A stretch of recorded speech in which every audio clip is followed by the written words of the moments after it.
Welcome everyone to another episode of the Wood from the Trees podcast. I really hope you enjoy this episode. And if you like what we're doing and you'd like to support us, go to patreon.com/the Wood from the Trees. Hope you enjoy the episode. Love you loads. Perfect. Well, on what platforms do you use mostly? So, Telegram, but my main one's X. And of course, it's I do Spaces on X, so I'm hosting Spaces. And you'll find me Wolfamos at OMM Foundation. Do you know where I found you? Go on. James James came on, done a podcast with me, and I suppose you started watching me more then. You go, I know who you'd like to talk to. Yeah. So introduce your friend here. Well, I know him as Garth, so I do. And we had a festival at me farm. It was called Homesteaders Hooli, and it was all people who were into self-sufficiency and alternative living and healing. And Garth done a demonstration on horse whispering, I believe it was. I was too inebriated to take it all in because I had sampled the poaching on the day. But then we got talking to each other, and we've dealt in a few pigs and rabbits and that since. And every time I come to his humble abode, he blows me away because he has such a vast array of knowledge on so many subjects that most people don't even know exists. And it takes a little something for me to be interested in you. And I'm very interested in him because I think the subjects that he touches on are they're way generous. out. They're class. You're very generous. Yeah. Well, thanks for coming, lads. And then as well as that, totally self-sufficient, grows all his own food, his own water. Just a hell of a character. Hell of a character. Well, I have a few questions for you. Go ahead. Where were you born? The UK. Where? In the Midlands, in Nottingham. And what year? 69. 69. What was it like growing up in 69 there? Why? Well, what happened was I grew up I was born into Nottingham, into Bobber's Mill, which is where all the mills were. And as they were defuncting, my family moved out to Derbyshire, into the valleys of Derbyshire. And that's where I grew up in the rural, which was... What was it like growing up back then? Big family? No, smaller family. But you'll find that communities, where I was anyway, was all self-reliant. So the whole of our valley had, on one side of the valley was all the arable, and on the other side of the valley was all the meats and the dairies, and of course my little village was the Packers Road. That Packers Road was all where everything sort of seemed to meet. It's only very small, but everything was in the valley. We didn't have to go out the valley. And were you kind of like farmers or... Yeah? Yeah, there was a mill, and now over time there was a lot of families landed in there because there was a lead mine, and with lead mine there's always money, and it's old military money.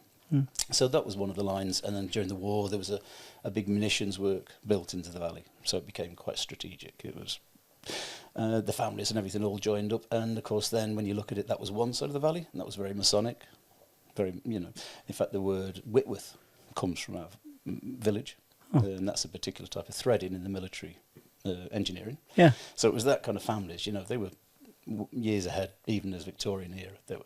And what did your mum and dad do? So we traditionally, as an Amos, it's a haulage name. And so that's what we'd come from, haulage. And then we moved into the valleys, and my dad's an electrician, so he broke out into sparks. My grandparents took on a pub, and it just happened it was a pub that was pretty much like a druidry. It was the druidry side of the valley. What does druidry mean? So the traditional ancient order of the Druids, they're here in Ireland and over in England. So it was actually like a religious... Yeah, religion, I suppose that's one way to put it. I suppose it's a faith, yeah. And that was your faith growing up? Well, it certainly was in the environment, and so I was exposed to it in a few of its different forms. So yeah, it was interesting. And what was it like being a kid back then? So it's funny because my village, it was a fusion. On one side of the bridge, there's a river, and there's a bridge, and on one side of the river, there's a pub called the Square and Compass, which was the Masonic. Yeah. Place. And on the other side was the Square and the Three Stags, and that was where my grandparents ran. And so there was sort of a fusion in the village between these two cultures. And it was interesting. It was a nice village, a lot of very secure. You knew that what you needed was there. You didn't have to go out the. Did you like school? No. Well, here's an interesting thing. I moved a bit of schools. There was, and I actually moved from the Druid side onto the sort of Freemasonic side. And when I'd gotten there, I think between the trauma of moving And I think what had happened was they let me go, and I was left throughout my school to do whatever I wanted. There was never a curb put on me. Let him do his thing. I didn't go. Leave him alone. He's one of them. That was it. So, I didn't mind because it was good for poetry, and And were you into poetry back then? as a kid. So I'd go out for my walks and come back, and they'd all put the pencils down in the classroom. And were you kind of a loner back then? Yeah. Yeah? It's a trauma thing, isn't it? It was a complicated thing. I was in one school, and I think I was very happy, and there were all these Druid kids, those families. And I think there was a conflict between mum and the headmistress, She yanked me out there, and I never saw any of them again. And I think that's what some of the stuff we'll talk about today is about trauma and how it affects society. Yeah. It's not just personal. We all go through traumas, obviously, and we get over them. But it's the usage of them. They can be used in a manipulative fashion. So, yeah, but I'm not saying that's what happened to me particularly, but it certainly was seen by others, by the teachers, some benevolent ones, and they kind of then guided that trauma. And one of the things they showed me was faith healing. So that was nice. And did they teach you that in school? Indirectly on one level, but then later on with different people. Yeah. So what did you do when you left school? Joined the forces. Did you? I ran away at 13. Couldn't keep me. So that was me. I was living in the forest, and they found me, obviously. How long were you living in the forest? I mean, I'd set myself up, and I was trying, Yeah. But as soon as I actually ran away, they found me about 8-9 hours later. I'm fucking out here. I'd rather live in the forest. Yeah, that was it. 13. At 13. Now, there's a number of reasons for that. And when you joined the forces, like, you can't do that at 18, at 16. 16. I was 15. Yeah. And what's that like? I don't think your body's quite right for it at 16. But apart from that, it's absolutely amazing. The one thing about joining at 16 is you are a bit more formative. Like when you're 18, you have a bit more of yourself. They can mould you exactly how they want you. 16, they really can't. And I could see these junior leaders being moulded, and of course I was never that way. So I did my training. I went through 2 years and enjoyed it. Like, I loved it. Like, I like shooting, I like hiking, I like mountaineering, I like going sunny places. But didn't fancy Northern Ireland, and I didn't fancy the Gulf neither. So I told them. Were you in the Gulf? No, well, I was just about to go. That was the next Northern Ireland first, then Gulf. And so I went into the sea one day, and I just went, nah, I don't think so. Did they make you do any shady shit? They were starting to. That was because you see, I was signals and intelligence, those branches. So you just know that it's only a matter of time. Really?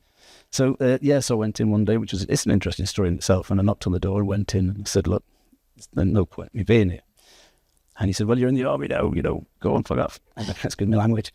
And he... You can curse anything way you want here. That's right. And... You're in a safe swear zone. And, so that was it. So I sort of turned around, half thinking that's it then. I don't know where this comes from. You'll hear this in a few of the stories you'll hear tonight. But the clerk, as I came out, he looked at me in the eyes and he went, looks like... Came over and the desk had a big book on it. And he opened it and he pointed to 3 little, Now I've done a little bit of late investigation. So now I understand what he was showing me, but he never said a word. He just showed me 3. And it was the days when them little sticky pads came out in the 80s. They didn't exist before then, believe it or not. And seen that. So impressive. Wrote these little 3 terms down, went back in, put it on the desk, stuck it down like that. And he didn't even look from his work. He just went, hand your kit in. It's gone. Bam, the next day. That was it? Yeah. So I'd got my licence, mountaineering. I'd learnt to sleep at night -18 on mountain tops. That was wonderful. How do you learn how to do that? After 3rd day, you sleep like a baby. In the cold? Oh, yeah, we did that a few times. Is it toughening you up, or just is it mental, or So the physical, I mean, the first night you shiver. You're rattling and it hurts. And then the next night, it's kind of half of that. But the 3rd night doesn't. It's lovely. So you fucked out of the army, you're out, have your money. Good. What age are you? 18. You're only a chap. So what you do?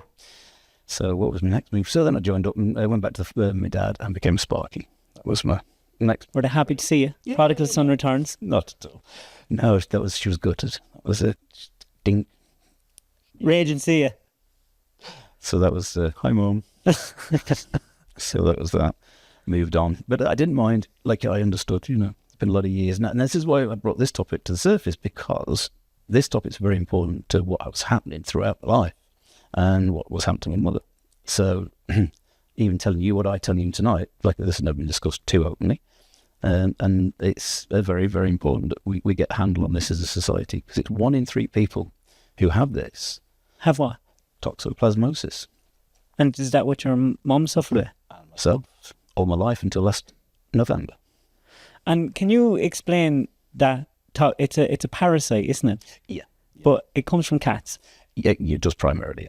And now you're going to explain to me. I heard it makes you a mad, dangerous bastard. Oh, mental. No fear. The no fear stickers that you seen years ago, that's what it's about. absolutely. And mad cat ladies. Mad hat. Mad cat ladies. Can you give us a breakdown of it? Yeah, of course. So toxoplasmosis, it's been with us since the caves in different forms, because it's a protozoa, and that protozoa in of itself blocks proteins from entering the cells. Now, you have a lot of different types of protozoa, but toxoplasmosis is one of them, and that comes from cats. So that's one half of the illness. But then you have a second half with this cysts, and they grow in organs, and they grow in your heart, you grow in your brain, which is where I had one. I had one in the cerebellum. Now, there's some people out there, doctors might say, have I heard say, oh, well, that could have been X or it could have been Y. But the difference with mine was that when I got my remedy, the next day I had my eyesight back, and that's ocular toxoplasmosis. Why do you lose your eyesight? I was losing it for sure. I'd always got cloudy vision, but my thing was I couldn't read. For years, I'd struggled at school. This same stuff as we were talking about today at school, this wildness in school that they just went, leave them on. They couldn't control it, but I was no harm to anybody. I wasn't violent. It was just like, And what this does is it blocks protein into the body cells. So if it's in the physical body, you end up like I was, very lean as a child. Kids who are lean tend to be with toxoplasmosis because the protein's just not getting where it needs to go to repair cells. But the other side of it is your brain doesn't develop. It's not that it doesn't develop, it doesn't get the protein it needs. And so you don't make good life choices. Really? That's what it's called. Not making good life choices. So that's the entry level of, so frustration and a bit of neurosis leading into ADHD definitely. This is all provable. This is not hyperbole. Anything I say today, I'll tell you if it's my thoughts, apart from what I'm seeing in the science texts, because I've got a lot of the science papers for this. And anybody can check this out. If you go online and put Google in any illness and put toxoplasmosis next to it, this gentleman here believes that 85% of all illness is based on this one protozoa. But the thing is, it's part of the evolutionary cycle. So it's always been there with humans. Every creature. But the infection rates are capped through eating practices. What do you mean? Well, certain things you eat in your diet. Here's a classic. We have a spring and an autumn fast. We have Lent in the spring, and we have in the autumn Samhain, which is what we've just been through. And the pumpkin is this symbol of, and so you'd see the hollowed out pumpkin. Yeah. Well, the bit that they hollowed out was the bit at the end. Yeah. Because that's the anti-parasite, and that kills toxoplasmosis because it protects you from the wicked witch with a cat on the broomstick. And the cat So- is there for a reason. And where is this cat? Why is the cat such a... So we'll bring it on, because this is what throughout history we've had this relationship, good and bad, with cats. Some people like being infected with toxoplasmosis. We'll talk about that after a while as well.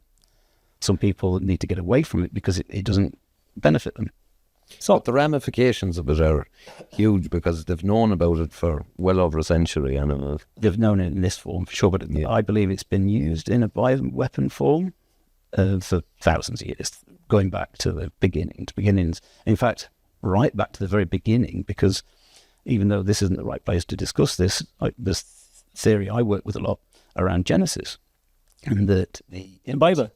yeah, the impetus for the original sort of movement from what we might call the evolutionary cycle from animal to human, and all the sort of science around which the Beliate being that near its ancestor, that their infection rates with toxoplasmosis is through the roof. So we will, again, and of course, because there was no fur, if you've noticed the very thin fur themselves, that they live in caves, which is another degree of exposure to guano from bats, which is not the same protozoa, but it is pretty much in the same family. It's a protozoa again. So bat shit crazy, cat shit crazy, Okay. So we've had this in. So, and every culture's had them links. Like every culture you hear those same things coming together. That's right. In Africa, it's so prevalent, toxoplasmosis, that native people of Africa are completely immune, if you like. But it does affect their protein levels into the brain. But they, as a culture, have just come totally acceptable because the big cats are everywhere. But I've only heard it been talked about with, you know, some rats and mice get infected with it and they run towards the cats. They've done. So does it make you more susceptible to danger when you say bad choices, or is it a I want danger? What is that? So what happens is you've got your synapses, which is your logic center. And in those logic centers, you think this is where your empathy comes from, this is where your memory comes from, on all those sides. When that's being blocked from protein, when that's not functioning, it drives the host to think from a cerebral perspective, which is your cerebellum, it's your old brain, which is your reptilian brain. But that's fight and flight. So you can be truly intellectual, you can run a business, have no pressure, and live with toxoplasmosis. And because of the illness, it makes you focus. So good businessmen very often are highly infected. But you put that person under pressure, where they have to perform quick, and protein level has to increase to perform quickly, they immediately go into the cerebellum, which is fight and flight. And that's where we get a And they'll mostly fight. Well, either or becomes, if you freeze or if you fight, you're taking, poor life choices. You're not intellectually working through the issue. Okay.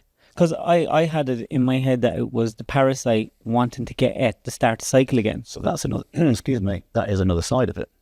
But to keep that initial part rolling, to actually get the functionality of how it stops the brain from making good decisions is just simply a lack of protein. And so as that increases, because it's all about contamination rate, depends on how infected the person is. So it can go into autism as a young person. That's been proven. ADHD, all those ones, is simply their overreaction is a lack of protein getting to where it needs to. Another one is epilepsy. That's now been rooted directly into toxoplasmosis. So how did you start connecting these dots when you came back home and you were starting to be an electrician and you were at home and you were like, when did you start putting this on? This was only the last few years. So oh, really? Oh, yeah. Yeah. So the last few years, I lived with somebody for 10 years with it. She had a very extreme version. And she was actually Jaroslav Fledge, who's the world's leading expert on this illness. And I'll just throw this book up quick. There you go, guys. Jaroslav Fledge, he's a crazy character from Charles University in Prague. And it's not very clear, actually. I'll get up a bit closer. Pull it up to your face. It'll zoom in. Yeah, see? There we go. So, and what happened was, I lived with her, and she used to have this very distinct practice of, for 3 days on the full moon and new moon, she would go away. What? Just disappear? No, she would go away. The person I loved was okay. no longer there. It's like split personality during full moon. 3 days of the full moon, 3 days of the new moon. What makes that happen? So, toxoplasmosis is super active at those 2 points. Why? It's just when they're active. It's like any biological bacteria. It tends to bloom in around the full moon. And new moon, it has a different part of its transit. All parasites, in fact, have that. And this is where your terminology of lunatic comes from. Because luna is lunar. So... What? Yeah, you see, most of the words has, that'll be Greek connotations, wouldn't it? But yeah, lunatic, the word came from the lunar cycle, that your behaviour of mass hysteria and stuff. That's like a cool connection. Yeah, well, no, yeah. So she turned into a different person. So she went away for a few days, and it was so obvious that she would go within 20 minutes. So you'd walk around the yard and be doing the farm duties or whatever, and then you'd feel it. Because I'm a farmer, I'd watch the moon anyway. So I was well emptied after a while. But then you'd just see it in her eyes. She'd just change, go flat on the top. And you'd just know there was trouble. And she wouldn't have done anything. 20 minutes. And then, same 3 days later, she'd about 20 minutes, she'd come back. And it was bizarre, because she wouldn't even know. It was really strange. It was spooky. I mean, I don't go into all the stuff because I don't want to dox it. But I mean, she's a lovely woman, super intelligent. I think everyone must have it so. Because remember a couple of weeks ago there was this orange moon or whatever that was. Remember that real bright moon? Mm-hmm. All the women in my house went mad. And I put it up on my story, and all the lads and all the women were there. Full moon! It's the full moon! It's the orange moon! It's driving them mad. Yeah. So everyone has the parasite then. 1 in 3. But the difference is we all get affected because we're biological beings and we're water-based. And of course we're going to get affected and we all feel the up. The difference is you haven't got an active parasite wiggling around in your body doing its thing, which is distracting you to a point where you become aggressive. How come your body doesn't attack the parasite? Because it's symbiotic, and he discusses it a lot. What he suggests is that the protein cycle, like any cycle, has a parasite. It's as simple as that. So protein is used by the mitochondria and the chloroplast, whatever it's called. And so as that operation in the cell is working, that the protozoa itself is simply functioning as another countermeasure to protein, like anything, in a forest, ivy is a countermeasure to a tree. So you always have that, and this is how this cycle works, and it's actually very important. So he also suggests that the movement between our instinct and our intellect is in fact promoted through protein and knocked back through a protozoa such as this, forcing us to become more animalistic. So in a single person, this is actually very functioning between two parts of our very conscious parts of our reasoning and thinking. If this parasite has been with us since the beginning, has it helped us as much as damaged us? Or is it, do you think, maybe something that's holding us back and making us more aggressive and make bad choices as a species? Or has it helped us?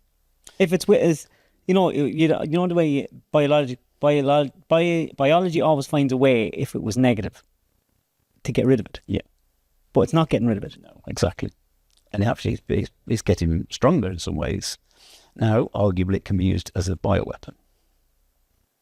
Well, if you were to go into the prison population, Gerd, the rate of it would be out of the world. It wouldn't be 1 in 3, it would probably be 4 and 5 or something like that, wouldn't it? This is a grey area because, of course, unfortunately, one of the nexus points for any parasites, and a great deal of parasites, is the unhealthy sort of communities like the LGBT communities, because of the infection rates between them through anal sex.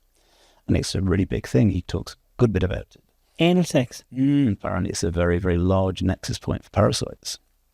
And because parasites tend to take control of the host, it then drives the host to want to reinfect others and themselves. And it's a cycle. It's not just toxo. This is a number of different parasites. Wow. So it's a bit of a grey area. And I've got studies looking at this. This is not again, it's not my theory. This is pretty strong. And say years ago in the 12, 13, 1400s, they were aware of this because you often see them talk, obviously, with the witches and the Salem witch trials, and you often heard them talking about witches and cats and cat ladies. And so was this all part of it? Most certainly.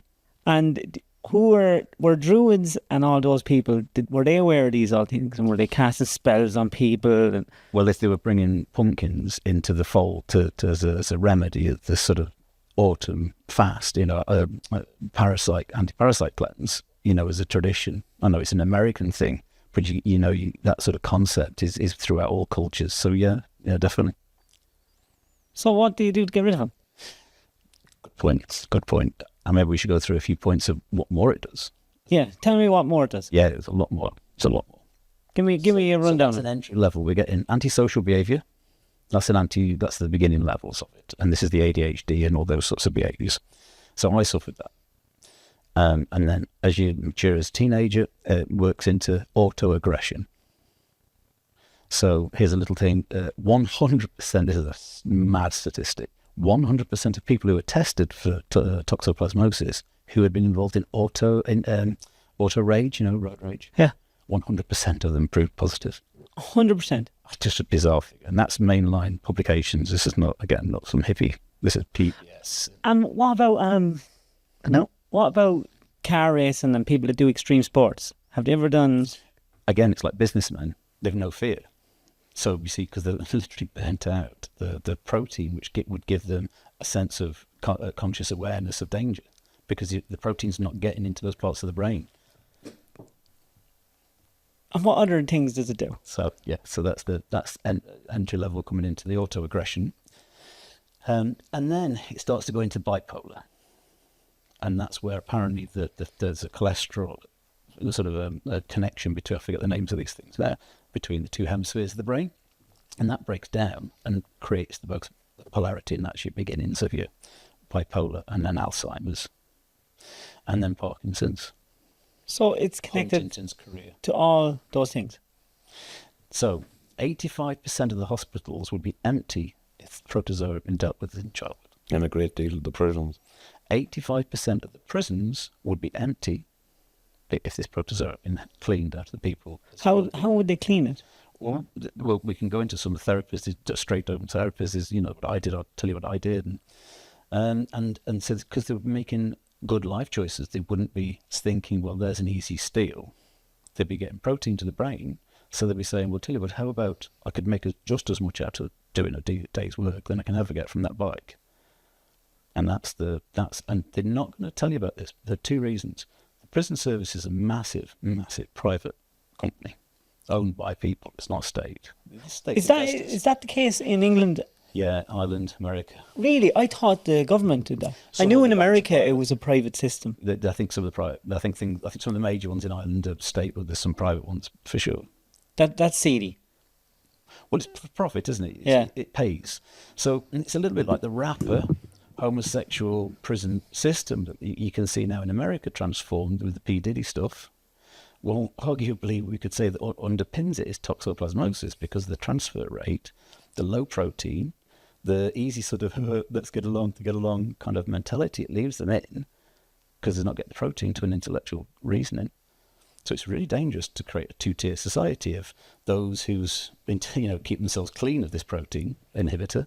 I know it's probably not, but is it not as simple as like sniffing protein powder and then you get... Replace the protein? No, because this inhibitor stops the protein getting in the cell. So, yeah. So how can you... Right. So... Are you born with it? You can be. I was. My mum has it.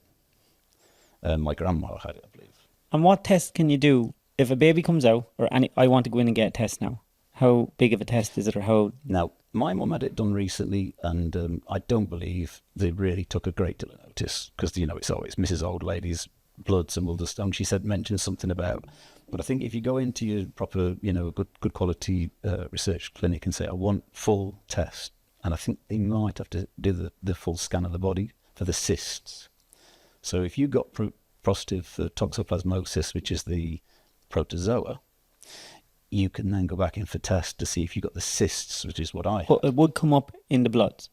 It probably would be, I'm sure it would, yeah. I'm sure it would. So when we all go get our bloods done for every reason, does it come up, or would you have to look for it? I'm being told that the medical institutes are avoiding allowing you to know Why? Parasites. It's a doctrine in the medical, because they know all of what we're sick with is underlined with parasites.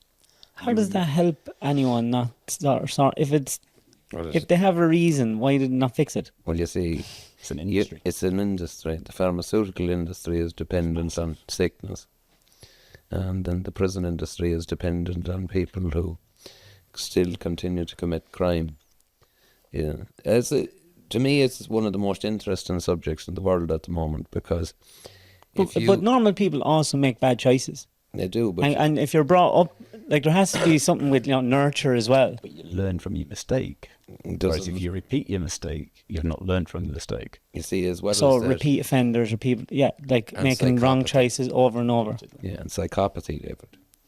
There's a lot of evidence to suggest that toxoplasmosis is the basis for psychopathic behaviour. Yeah, so same with the mental institutes. 85%, he said, wouldn't be there. Wow. Industry. And so, to complete it, so what happened to me anyway? So I did a year's research to what we're on now, 2 years ago, literally, and I started researching. And what it was is my son said, you want to make sure you haven't got that, because this lady left. Excuse me. And so I said, yeah, it's not a bad idea, I just thought I should. So I did a year's research and I did a few remedies. And the remedies are simple. And of course we use them anyway.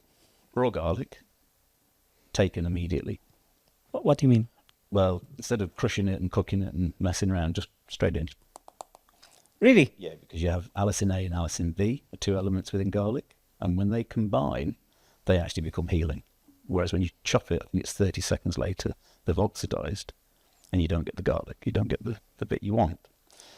So that's your first thing. And then pumpkin seeds, which you can buy, organic pumpkin seeds. Those two, very nice. And then oregano. Oregano's genius. It's really good. What makes that good? It kills the protozoa. This part that locks the protein into the cell, that immediately dies under contact with oregano oil.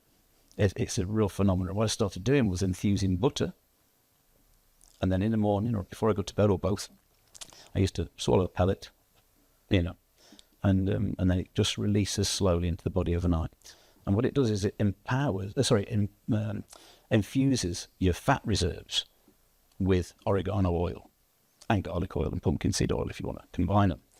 And so in doing that, it makes the environment intelligible to a number of parasites. It's not just toxins. So you're telling me this thing that is causing all this hassle can be stopped by just some natural remedies? Yeah. So that was what I did for a year. And I was watching it. Keep this under your Oh, mind. yeah, Yeah. So I was watching it for about a year. And I was like, okay. What, doing your own test on yourself? Yeah, that was it. I was eating it. I was putting it on my feet at night before I went to bed. Who gave you the information on that? You just researched it yourself? I went online and because I wanted to see what she had. And I was like, okay, do I have it? And blah, blah, blah. And like I say, she's one of the few people. Hope you weren't having anal sex or you're fucked. I better check that up. I was having anal. Well, you see, she said to me, she said, I'm one of the few people in the world who can actually transmit it like a cat. And I said, you can, what? And she was in, I know I shouldn't say too much about her, but she was in isolation for nearly 2 years under the guise of Yaroslav Fledge. She was. As an infant. And she was like, I think she was a prime case because at that time it's when this was all coming through. So they were really looking at her. I think they took a lot of samples because they had never had anybody with this, such a close interface with toxoplasmosis because they can get it from cats. They can get all the genetic material they need from cats. But this was a human. So I don't know this for a fact, but I'm fairly sure she was saying that they did a lot of tests in nearly under 2 years. So that aside, so like I say, so I did this year. Last November, I went, hold on, I'm going to go and do a proper parasite cleanse. I'm going to look into the proper one. And this is where I got really interested. So I went out and I got ivermectin. That was the thing they used for helping get rid of COVID. You got it. 7 days. On the 5th, and every day for about 10 minutes, I had this little pain here where I get a headache, or where I used to get a headache. So, 5th day, I felt the pain again, but this time it was different. And it swelled and it went, just a gentle little pop in my forehead, and I was like, You could feel it. oh yeah. And I was like, a shock, and I squinted, and I was like, I felt all clear. I thought, nah, that's not right. I went outside and everything was brighter. So the next day I picked up a book. This was in the evening. No, it wasn't, sorry, I lied. It was in the morning, but the next morning anyway, I picked up a book and immediately started to read. And I didn't get tired looking at chapters, just went through a book like it was nothing. I've never been able to read like that in my life. So what I got is a cerebral cyst, also called an ERT cyst. And that's what it was. And I literally got my eyesight back and my attention span back in 24 hours. Well, over 5 days, but it was within 24 hours of getting that. You see, why they were so dead set against ivermectin during the pandemic was nothing to do with corona. They didn't want people getting rid of this. Yeah. This and other parasites is not the only one. You see, the ivermectin is a parasitic cleanser. And what is ivermectin? Good question. And that's the last remedy that we'll come to in a second. I've left this to the end because it's got a theological connotation. That's an outrageous book. And what I give to have there's a book on the table there. Pick it up and show. If I want that book so bad. Look at that for a book. Are you a wizard? That's for night 2. But go on anyway. That's the second part. Yeah. So you could see clearly for the first time ever. You know, it's like the veil had been lifted. You're also thinking, wait a minute, something's not right, right? Why aren't they telling anyone about this? So what did you do? to begin with, it was really nice because, of course, it's like your mind starts to open up. So I started to load myself up with more protein. Because, and there's another interesting thing, I'll just jot back a little year. I was fairly much vegetarian, vegan, many, many years. Sorry to hear that. I know, I'm sorry as well. But what happened was we both woke up. We recognised our friends weren't well. And so because we were organic retailers, wholesalers, we said, well, let's have a look at the science. And we went and did Western Price. And Western Price teaches very clearly about the necessities of the body. So, and anybody who's interested in regenerative health, Western Price is a very good place. And so we looked at it, and of course it was meat stock, it was broth, bone broth, these sorts of things, the traditions of food. And of course, but it also went into the parasite cleanses. So that's where it started. And so we got away from the vegan diet, we stopped selling all that nonsense, and went carnivore to fulfill the protein that had been blocked all my life. I'd never been getting protein into my body. So I went on a big old meat rampage. Always killed my own, never really buy from a shop. It's the, really try and do it the whole way. And when I took the remedy, I started taking half the amount of protein. I simply did not need the protein because the protein was getting where it wanted to go. So I'd gone again from being vegan-y veggie into carnivore for a couple of years, and then again halved out, and now I'm back to a balanced diet. So that was a really obvious inclusion to. And it was obvious in the fact that you were living it and you could feel it. Mm-hmm. Oh, yeah. And energy levels. But the other thing I think more recently I've started to realise how much it actually have affected me all my life. And I hadn't been realising it just because I didn't know I had it. And then when I went home, and there's so much more to this, but when I went home this year, I went to my mum, and she's kind of sick, 3 different illnesses. Got the phone, put her illness into the phone, and said toxoplasmosis into it. As you do, you speak it in. And all 3 were undermined with toxoplasmosis. That's been the root cause of them. So then I looked at my grandma. So here's a little bit of inspiration for anybody out there who's got a friend or themselves who's always got a pocket full of tissues and is wiping their nose like this. They are tend to be toxoplasmosis. And so if somebody's got floaters in their eye, do you do this and you go like, yeah. Toxoplasmosis. Fuck it, I've them. Yeah, everybody else. I only last week put topically toxoplasmosis. I know I do my ears anyway, and I do my nose because it's a very common place for it to gather. But I did inside my eyeball last week. What you put in it? Ivermectin, straight in. Where do you get it? Online, you can buy a human grade online. Just Yep. give me the website. Yeah. You see what CNN, when Joe Rogan began to speak about it, Oh yeah, they went after him hard. well, apart from that, they started speaking about it as a horse dewormer. Tranquilizer. Yeah, horse. Well, there is a horse dewormer called ivermectin, no doubt about that at all. But they wanted to take away the connotation that there was even a human product. There's been a human ivermectin for how many decades? But it started in the horse industry. Yeah, but then they realised, and then they have the human version now for decades. Yeah. Oh, yeah. But they had to take away the belief that this product could do anything good. Because if you take the coronavirus, for instance, I think behind all of this, there was some genius somewhere who said ivermectin is the cure for corona because they knew that it was the baseline of health. And if they had got the population en masse to have adopted taking a little bit of it, that all of a sudden you would have seen an awful lot of illnesses and diseases disappearing. Ivermectin, is it something that the human body can become immune to, like a antibiotic? No. What way does it work? Ivermectin's interesting. You know when a dog takes grass and it pulls up the grass stem like that? Yeah. And it's pulling up like that with its mouth? Well, what it's taking is the surface layer of the grass, and that's rich with ivermectin. It's a mould that grows on everything that's green, on all the leaves, everything. It's in the soil, it's everywhere. It's the most prevalent mould in nature at a surface level. But it concentrates in certain areas. And it's worth giving you a background as to where they discovered ivermectin. And I'd like to make this point, and this is a controversial point. When a farmer puts out fertility, he uses a nitrate. Yeah. That nitrate that he puts out, pellet, is a byproduct from the arms industry up in the north of Ireland. And so every time... The nitrogen. Yeah. Every time a pellet is thrown out on this land, it's not just polluting the place, but it's supporting the arms industry. And we know what's happening in the Middle East right now. All those munitions are landing on those children. And every farmer in this country who's heard this should sit down and consider whether you should be using that munition at all.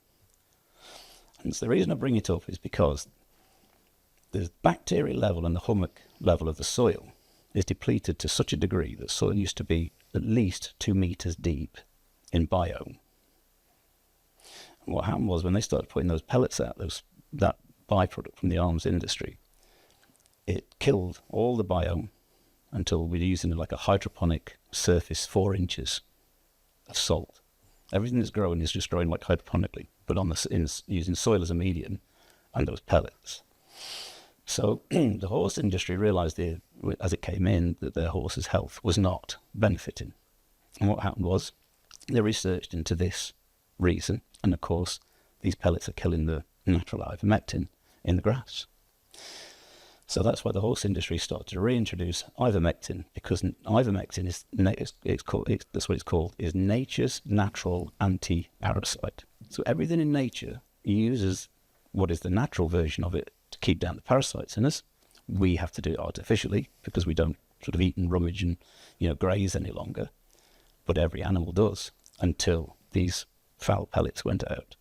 And sure enough, they had to reintroduce the ivermectin simply to compensate, and that's where it comes from. And another one they did as well was copper, because they had to put copper into the cycle again because the plant goes so far down to get the copper that once they killed off the biome in the soil, this is what's left. So it's a double-edged sword. It's a serious issue. It's a huge issue.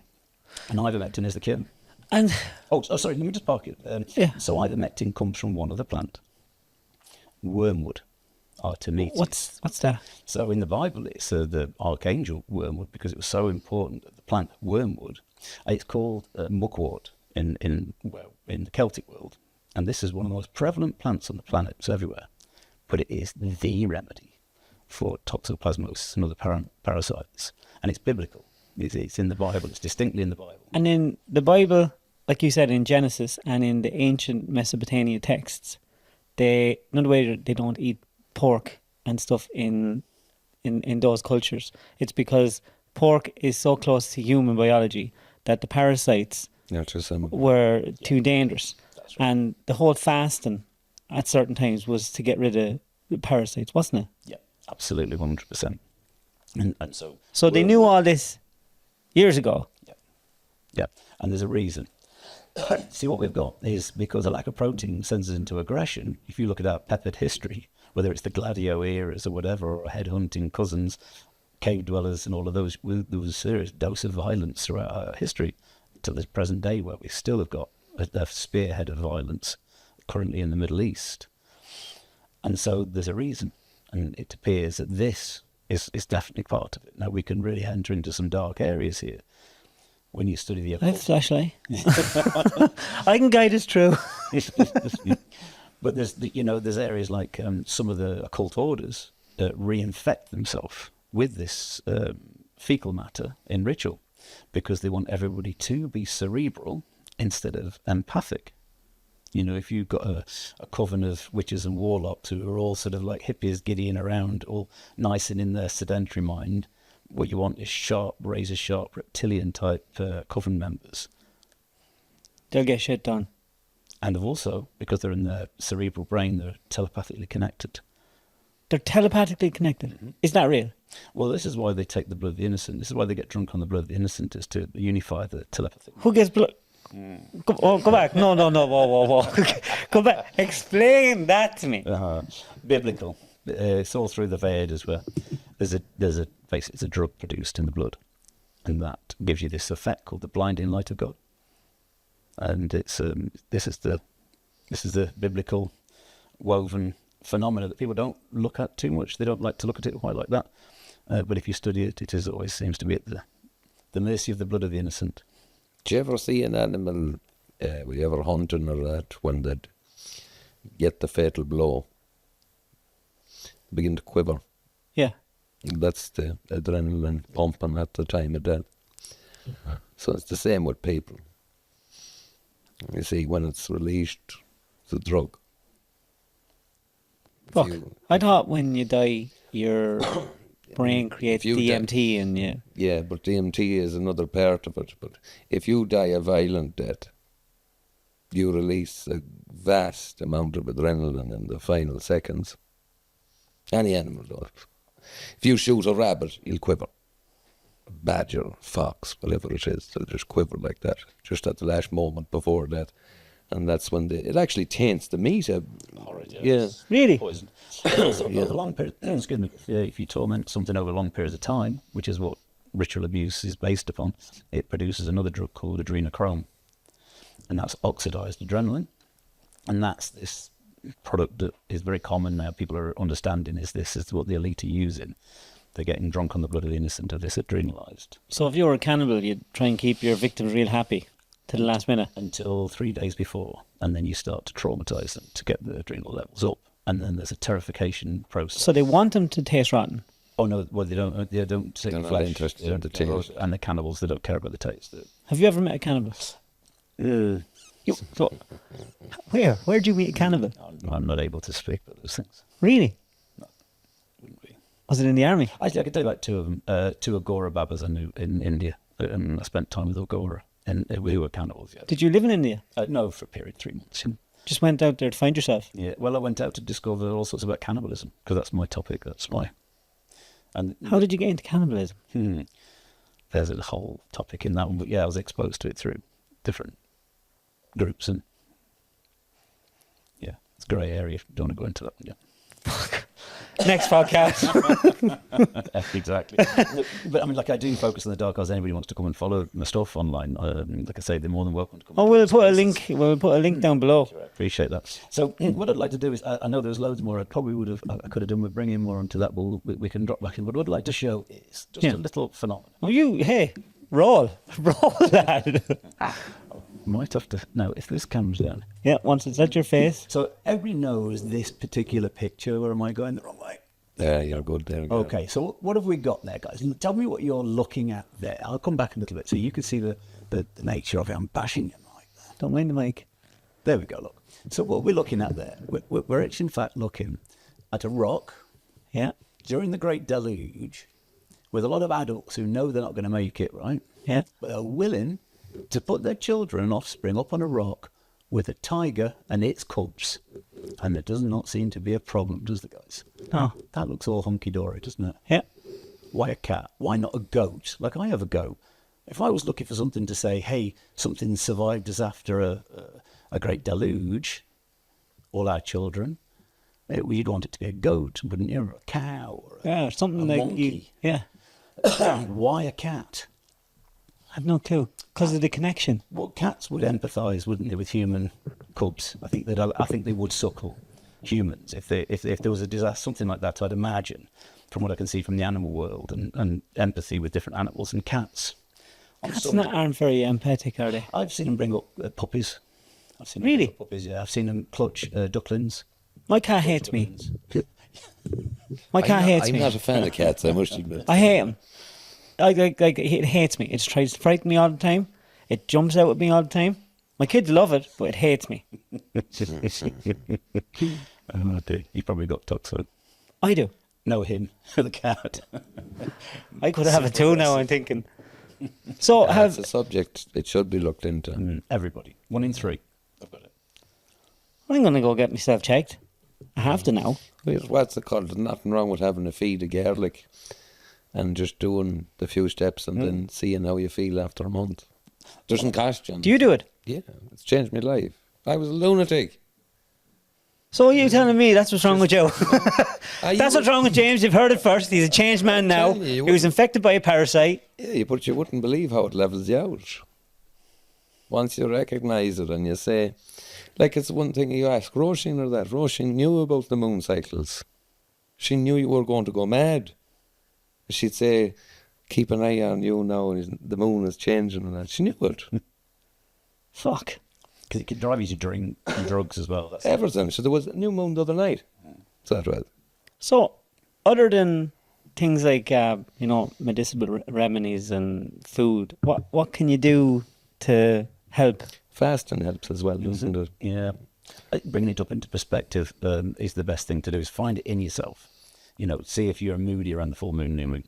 See if you get itchy eyes. See if you get floaters. See if you get itchy nose. Even doing... Sniffling.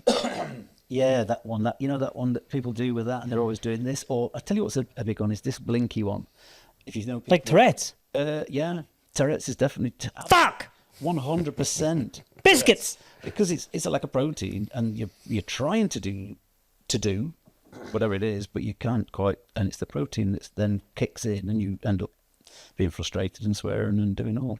It's a very real thing, and this is not me. This is PubMed, and all the top guys know this. There's a lot of papers out there, and if anybody does do the research, toxoplasmosis gondii, put in long-term damage from toxoplasmosis, the whole world opens up.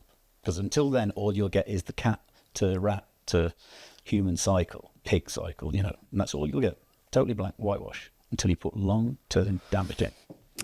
Because you see, if you go back to what I'd refer to as traditional Ireland, they used to maintain a fast once one day in the week, or that was very common.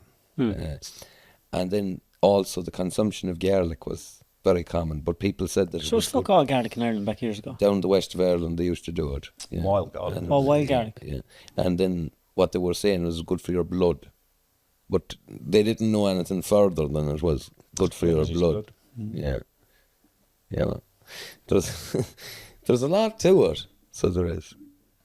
So, I'm raging out on such thing as witches, real magical witches. So it was just all biological little thing. It's not. There's no magical witches.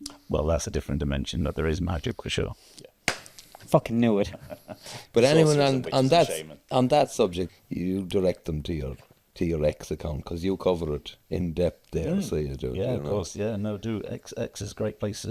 Spaces. If anybody's on OMM Foundation, OMM, just to give a point of reference, is Omnia Munda Mundis. That's a mouthful now. That's 6 months doing that one out. I got it wrong every time. I tell you. And what it means. Couldn't have made it more snappy, no? That's why I went OMM. It sounds like Om. I'm talking of Om. We can have one of these. Go on, do it. Yeah. Explain this thing to us, please. So here's another.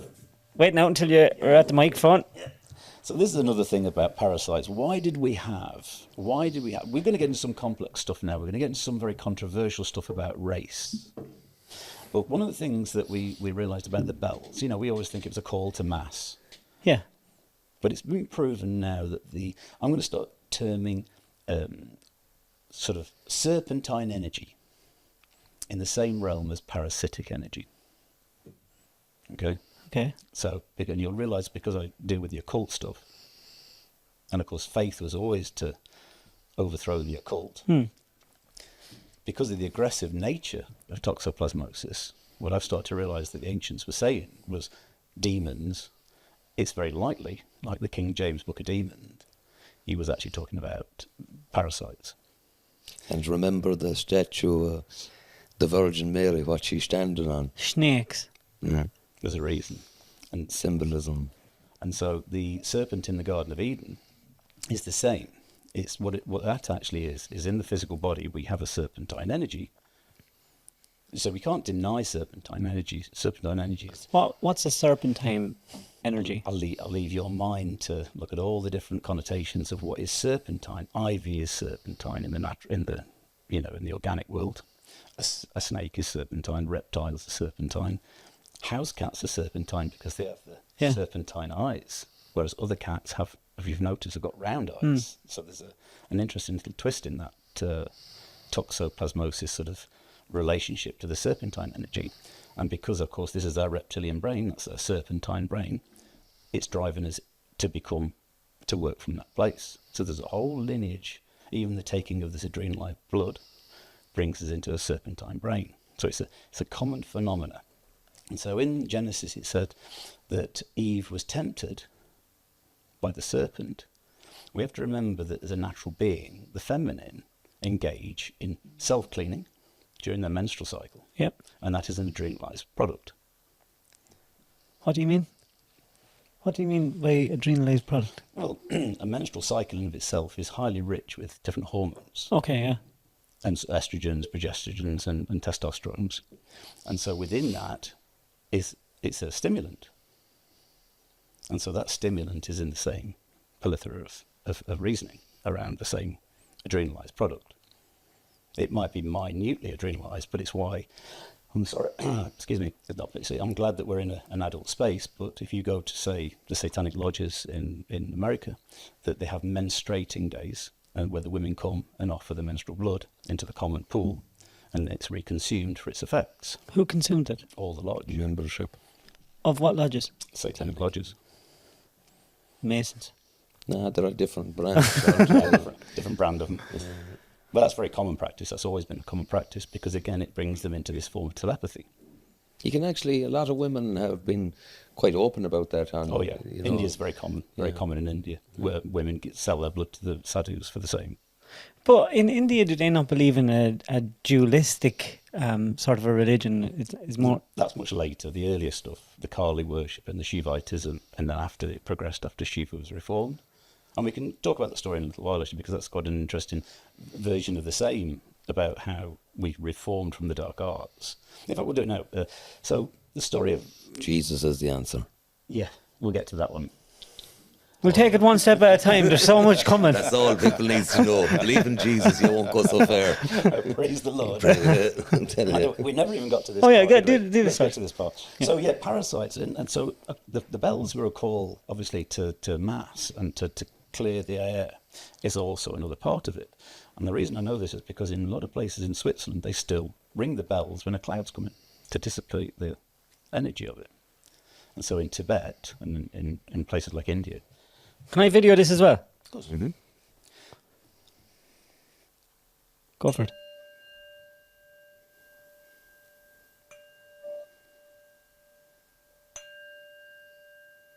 So you can hear how clear that is, and that's in D.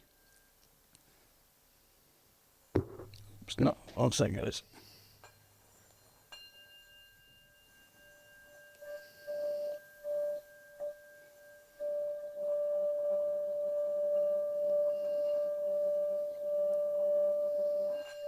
I won't blow your speakers with this because it gets loud.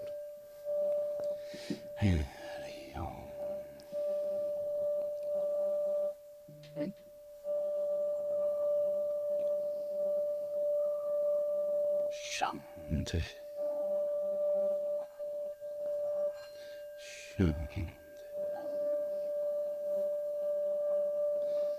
Shanti. So what that is, that word Shanti is like same in Santi in the Latin, is it means it provides us a space for peace. It's called. It's the word for peace. What it means, Shanti means to relax as well. But what it does is it takes the energetics of any environment. And we'll talk about Kabbalah in a little while because they teach Kabbalah in their schools, I thought, as kids because it helps. So when you've got an expansive and then a contractive principle, you realise that the singing bowl, the frequency of it brings up the energy and clears out the ionic settlement.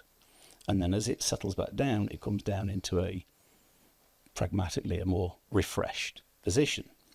And the word, But what's the frequency of in us as Everything is frequency. like our energy in us? everything, in all of this. Now, I wasn't very well focused there because we hadn't got the time.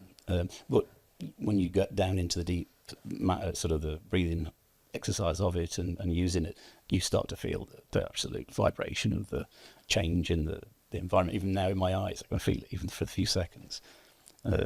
So there's a big connection between that, bringing us into a higher frequency as a being, as an elemental being, through these types of technologies and clearing parasites. And can that help changing the frequency in your cells? Can that damage the parasite or stop it from Penetrating, being a protozoa can assist in bringing the call cellular body because you see your intention composed upon that. So if you're so to go back a step again into this book, he says that a cell is made up of organelles, and in there's a certain amount of them. And what happens is, as protein goes in, these organelles organise themselves in a particular fashion, and there's a bit of a scuffle for predominance. And once they've organised the predominance, then the protein is produced, the mitochondria produces the energy, and the cell gets energised. Something along those lines. Yeah. And so, but what also happens is this protozoa stops that going in. So what he discusses is, a little bit like society, if there's too many of these organelles in there and there's too much agitation, it never functions. The cell can't function. It has to have these smaller amounts of these organelles for them to have a little scuffle, work out who's the boss, who needs to be predominantly used, and the process happens. But what's happening is, because of things like travel, migration, mixed food and diets, we're taking in genetic material from places that's not native. Yeah. And that's concentrating in our cellular body and causing this dysfunctional cellular system. So are we supposed to stay where we're born? No, but you're meant to eat from where you are. And this is one of the greatest problems. We were on the So people are connected to their lands, like genetically. Like one of the things that's 100% scientific approval is that if you take honey from your area, then you won't have the allergens problems in your area. Yeah, so local honey is promoted because the allergens that you're going to be exposed to, the bees through the honey have made the cure for that allergen. But then what we're being told is, yeah, but it stops there. It doesn't continue to potatoes or carrots or cabbage or any of that. But it does. Of course it does. Water. The water from your area is what you're meant to be drinking. So I shouldn't be drinking Swiss Spanish water filtered through fucking... Well, sure, this man lives by it. You're only after taking this one because you usually bring your own water with you everywhere. I did actually, and there's something wrong with it. He's got it. Yeah. But what's it called? You're meant to, from the environment you're living in, you're meant to derive your food and water. Preferably. Not all of us does it. I'd be a hypocrite to say I do it myself, but you should. I would have thought, ancient humans would have been a migrating species. I know, but that's a slow transit. You're talking about distances that are way. You're not. Nobody migrated from Ireland to Australia. No. Or nobody migrated from Ireland to Chile or Holland, which is where. Unless the aliens took us. They took us. Well, actually, you were on about the supermarket not being so super earlier. I thought that was the a good way of saying it. No, people, if there could be a marked increase in local produce being available, and that more people would realise, not only am I getting a good product, but I'm getting a product from the biome that I live in, which means that this product has grown in the soil that I stand on. There's, that's it's quite depressing when you think about it, that mentally we're making ourselves sick, and now biologically we're making ourselves sick with our environment. But it can all be solved. It can all be solved. Yeah. Simple things like promoting farmers to grow food on their land that's local to you, and selling it at a little stall that's close to you, and that people buy from it. That you're not only buying the carrots because you want to help Fred down the road. You realise I'm buying them. It's good for you. It's good for me. Yeah. It's really good for me. It's the right bacteria. Yeah. It's the right minerals. It's so local to your area that Hippo something, the Greek fella. Do you know the doctor fella? They take the Hippocratic oath or something, is it? It was him who said Everton's food. It's all derived from your food. We are what we eat. Yes. And if Kennedy is in now for Trump, I'm hoping that he brings that back, that if you're eating pesticides and chemicals and you're flying it halfway around the world, you can stick a healthy badge on it. I read a book one time that blew my mind about vaccines years ago. It had the mercury in it, and the doctors were saying that the mercury just went through the body, it passed out, and it was accumulating in people's brains. Yeah, but sure, heroin was developed as a pharmaceutical product. Heroin. Yes, cocaine was developed as a pharmaceutical product. Methamphetamine was a pharmaceutical product. It's time that allows these things to be found out for what they are. You know, Coca-Cola, there was cocaine in the original Coca-Cola, and everyone drank it because it made you feel great. Of course it did, you were fucking off your head. And then a couple of years after, people goes, oh yeah, there's a lot of people addicted to this all of a sudden. Yeah. And then you realise, Oxycontin is the new one, isn't it? That's taken over America. again, it was a pharmaceutical product and promoted as such. You know? How can then you take during the pandemic, you have an industry that for well over 100 years has promoted products that have actively destroyed people and communities, and then they come out with a new wonder drug and everyone goes, yeah, get that in my arm pretty quick, get it done quick. And don't delay. What about Granny? Yeah. Granny killer. Granny's trapped in the house and we're not allowed to go within 10 foot of her, but what about Granny?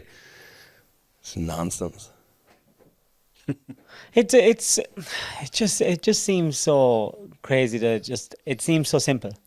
I know, and it's plain in view out of sight. Plain in view out of sight.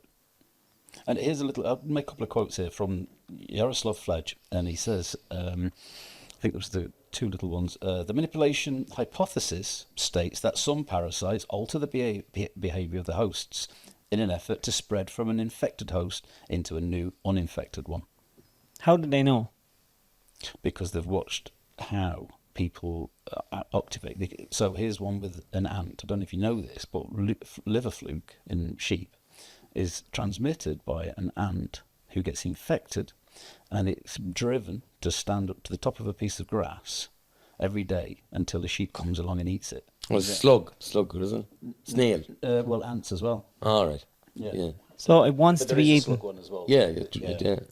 But it wants to be eaten specifically to complete the cycle, and the rest of the colony knows that it's infected and oust it. Anyway, it's not allowed to come back into the colony. It has to go down to the bottom of the stalk and wait and go back up in the day.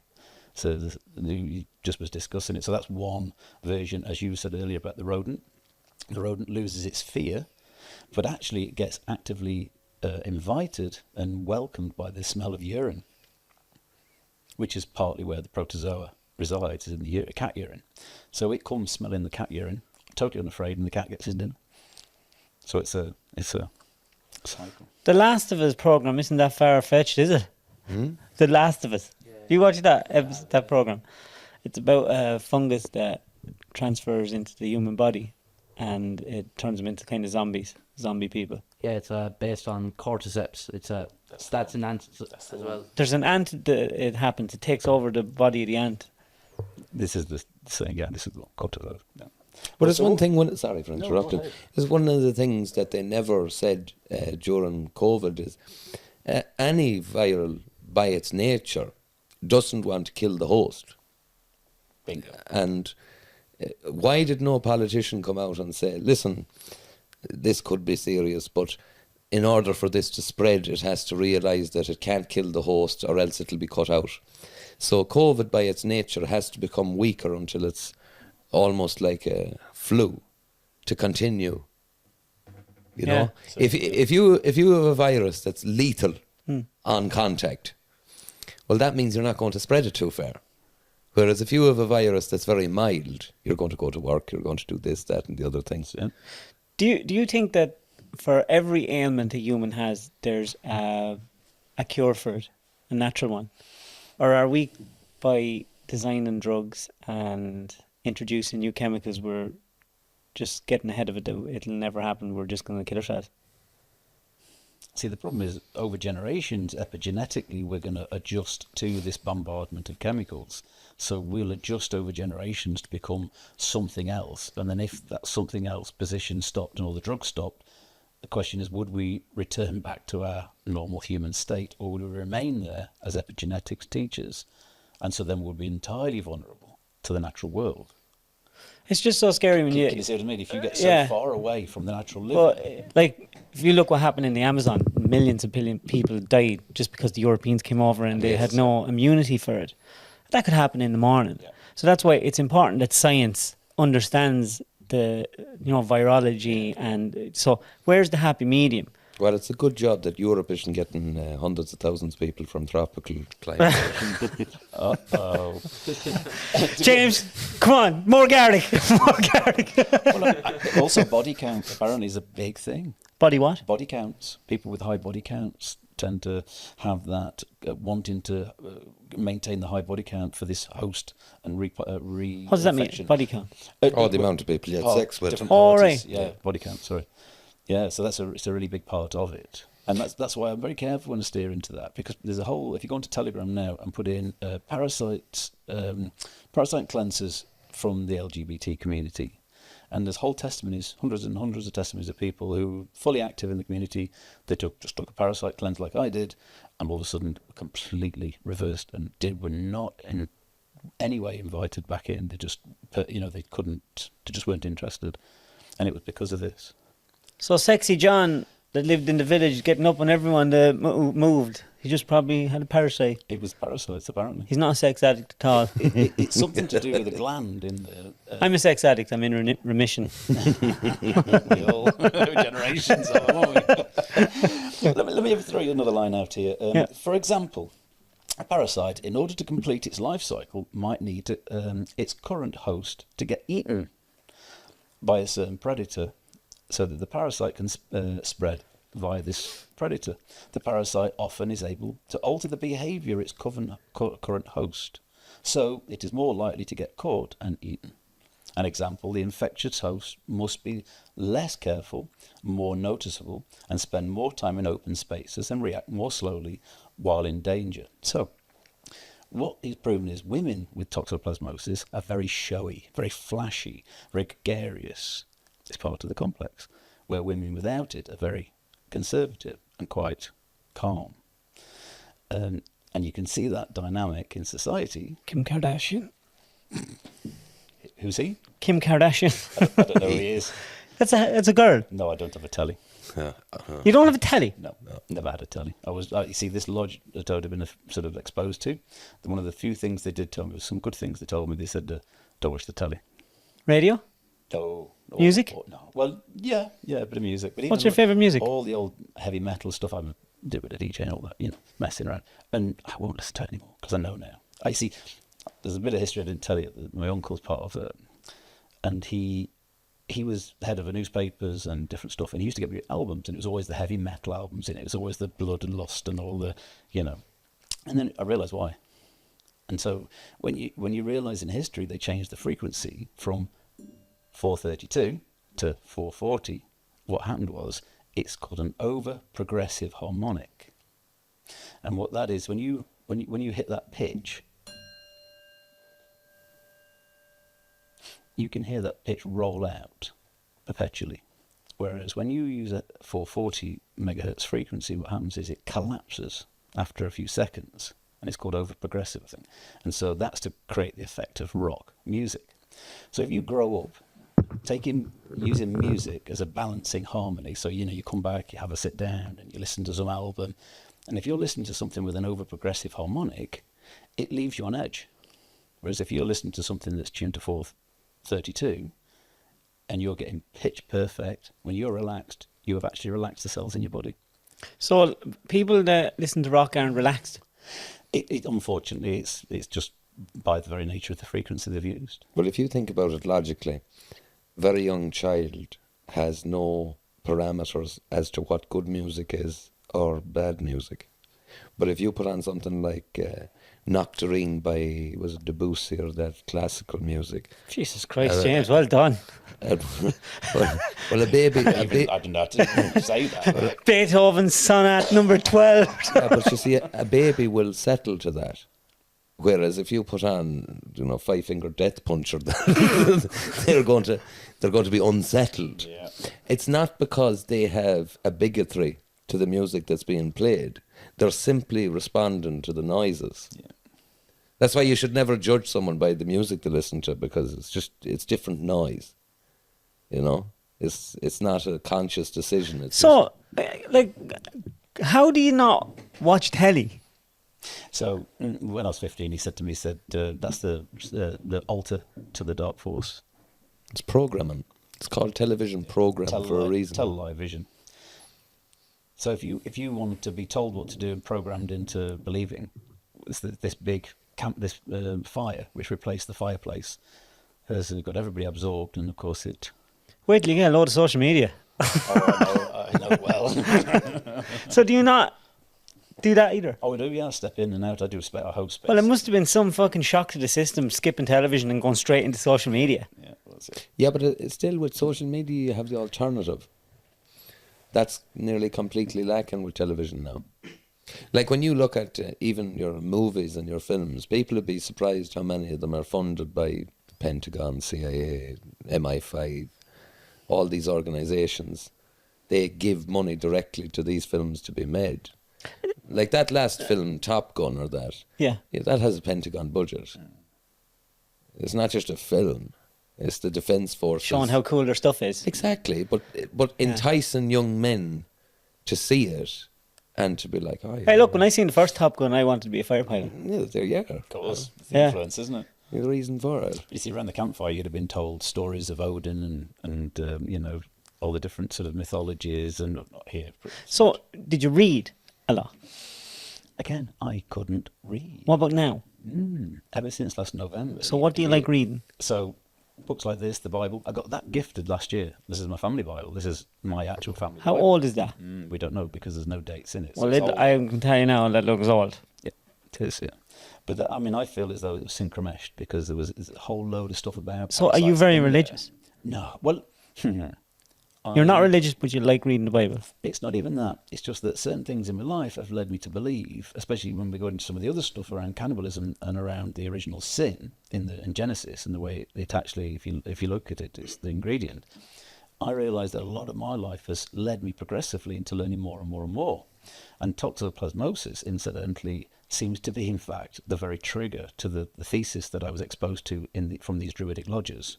So I was exposed to a thesis which taught that the headhunting traditions of our ancestors is the original sin, the eating of the fruits of knowledge. So when you read it in the Bible, man ate the fruit of knowledge, it was talking about the headhunting traditions. So if I give you, there's a couple of lines of thought.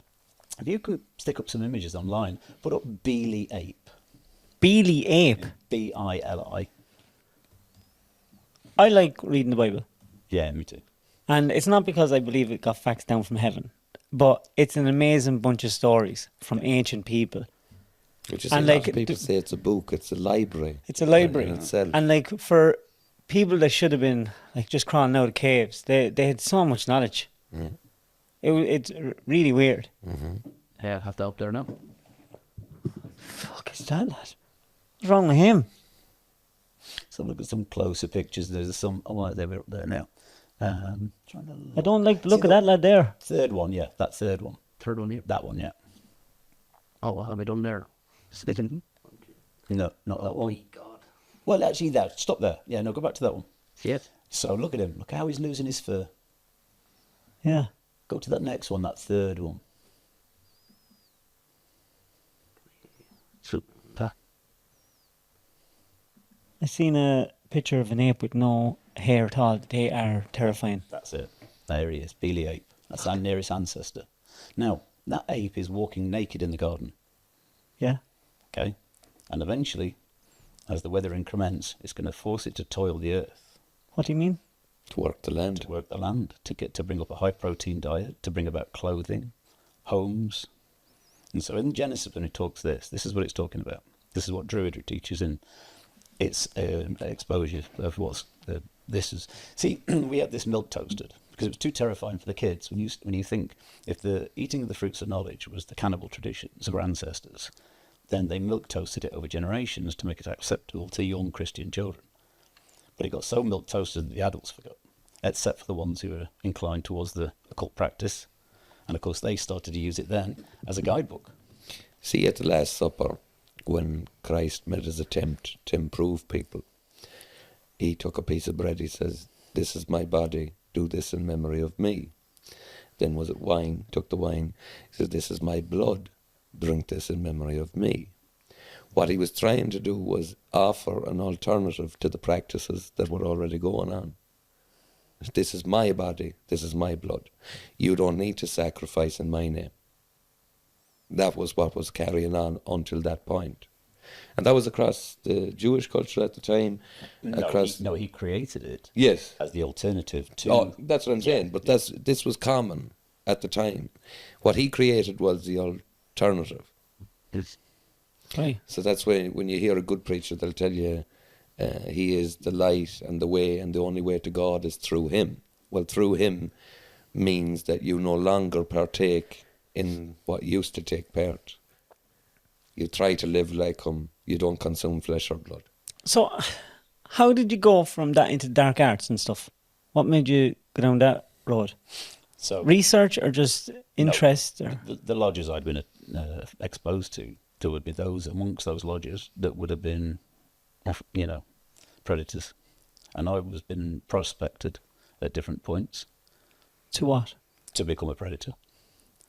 So I got educated to some degrees. And who was your prey? Who would have been your prey? Anybody that had decided I wanted to consume the flesh thereof. And is there people that want their flesh consumed? They probably don't want them consumed, but a predator wants flesh to consume. How much of that goes on in the world right now? Shall I take out a piece of literature that will inspire you? There's a YouTube clip.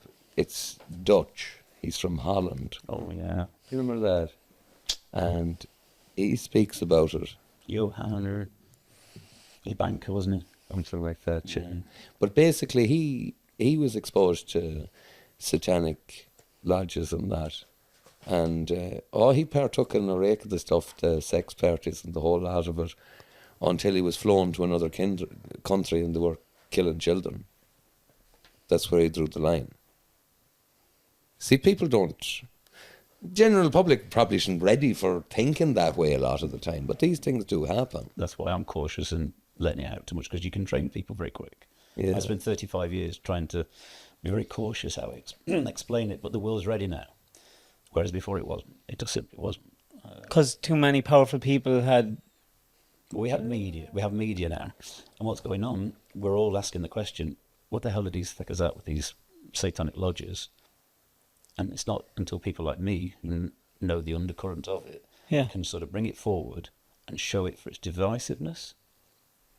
And so when you see Satanism, what the elite are trying to do is they want people to join what's called the path of Saturn, Has-Satan, which is the path of the planet Saturn.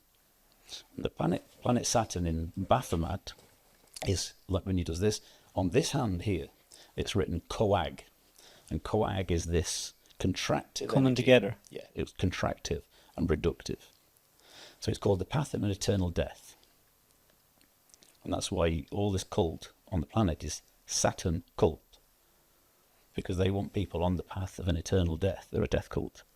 They want the human condition, walking naked on the earth, is traumatic in comparison to an animal's life. So these death cults want human race off the planet because of this. A second thing that they recognise is that in Babylon, when we lost the common tongue, that common tongue was the telepathy that each and every creature has. So, and because we're disconnected from that common tongue, those two formulating factors makes life on earth for a human being a torture. And so there's a whole plethora of elites know this. And so they want to create a post-human, which won't be suffering, and get rid of the masses of humans. And was telepathy real? Oh, yeah, sure. Oh, yeah. Tell him about the importance of the west of Ireland with regard to it. Well, with Atlantis and that. Yeah, we'll get around to that. Well, tell us. Keep this cup to your mouth there, this one. Yeah. So what you've got, you see, Freemasonry in itself is a guild of craftsmen, as we know, and then the occult practices of certain groups came into the Celtic world, and Kabbalah was the underpin of that. And we can see its initial expressions in like the Rosicrucian movement, and we can see it in John Dee. So after the 15th century, John Dee did a ritual. He was a Freemason, and he was an occultist.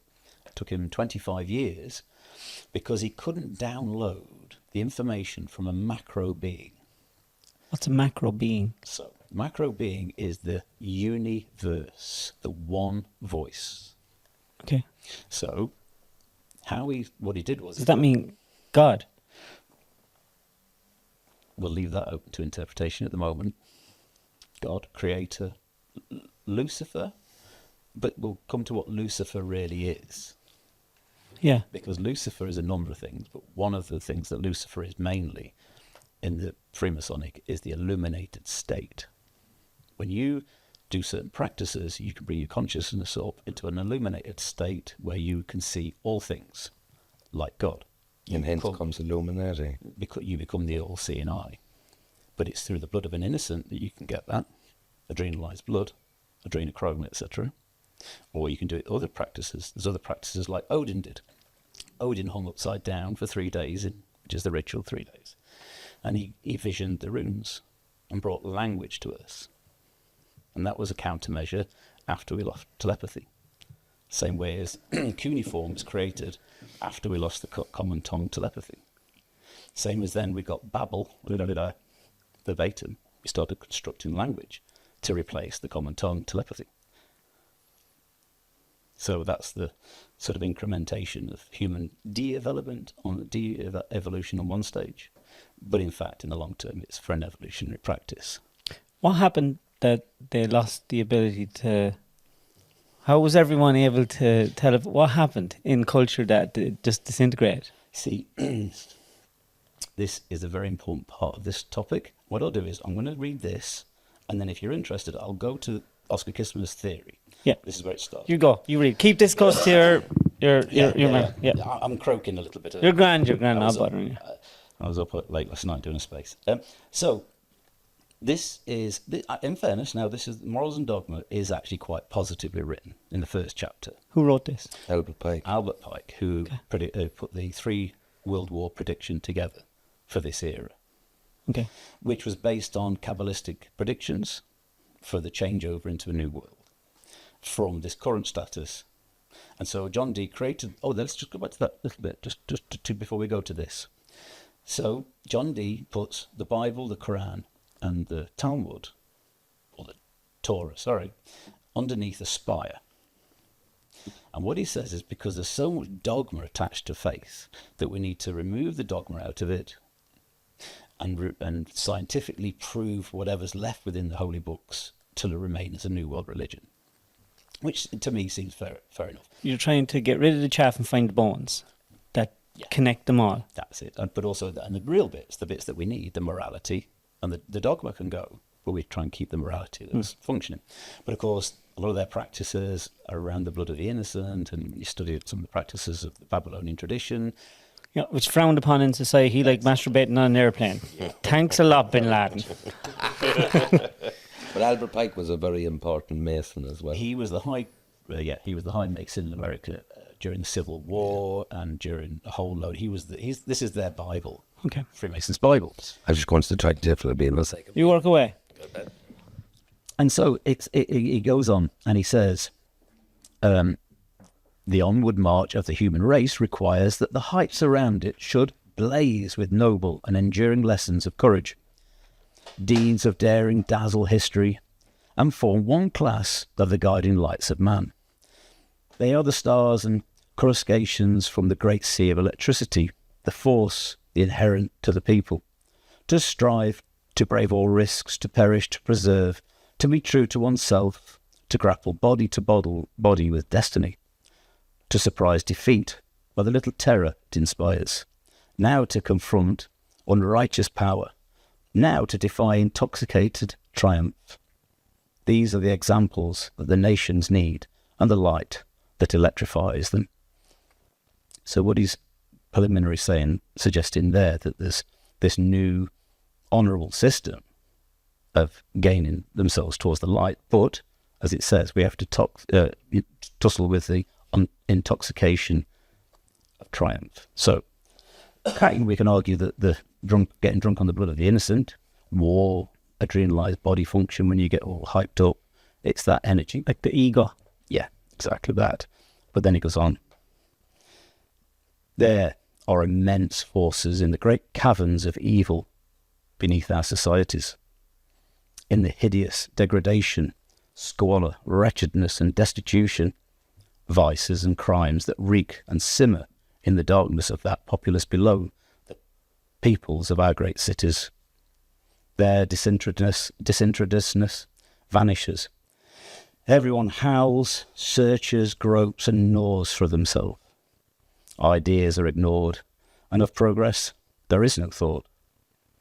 This populace has two mothers, both of them stepmothers: ignorance and misery. Want is their only guide. For the appetite alone they crave satisfaction.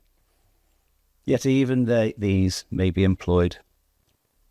The lowly sand we trample upon cast into the furnace, melted and purified by the fire, may become resplendent crystal. They have the brute force of the hammer, but their blows help on their cause, when struck within the lines traced by the rule held by our wisdom and discretion. That sounds very bleak. Now they're talking about something very real. So what we're over the last few years, I was told as a teenager that the lodgers wanted to come out from underground because they didn't want to be doing their rituals and rites any longer, and because their rituals and rites are much older than the Christian and faith-based, because they go past Babylon and, as I'd like to show you in a minute, but right back to the cannibal traditions of our ancestors, that they're saying, well, why are we not just in the same way as toxoplasmosis and serpentine energy as a justified place on Earth? So these lodgers are claiming the same status, and this is the age where they want to come out from underground, and this is what we're seeing, these outbursts with the P. Diddy's and the Hillary. It's very bleak when they think of all the horrible things that went on in history and how hard people's lives are and were, that they think now is the time.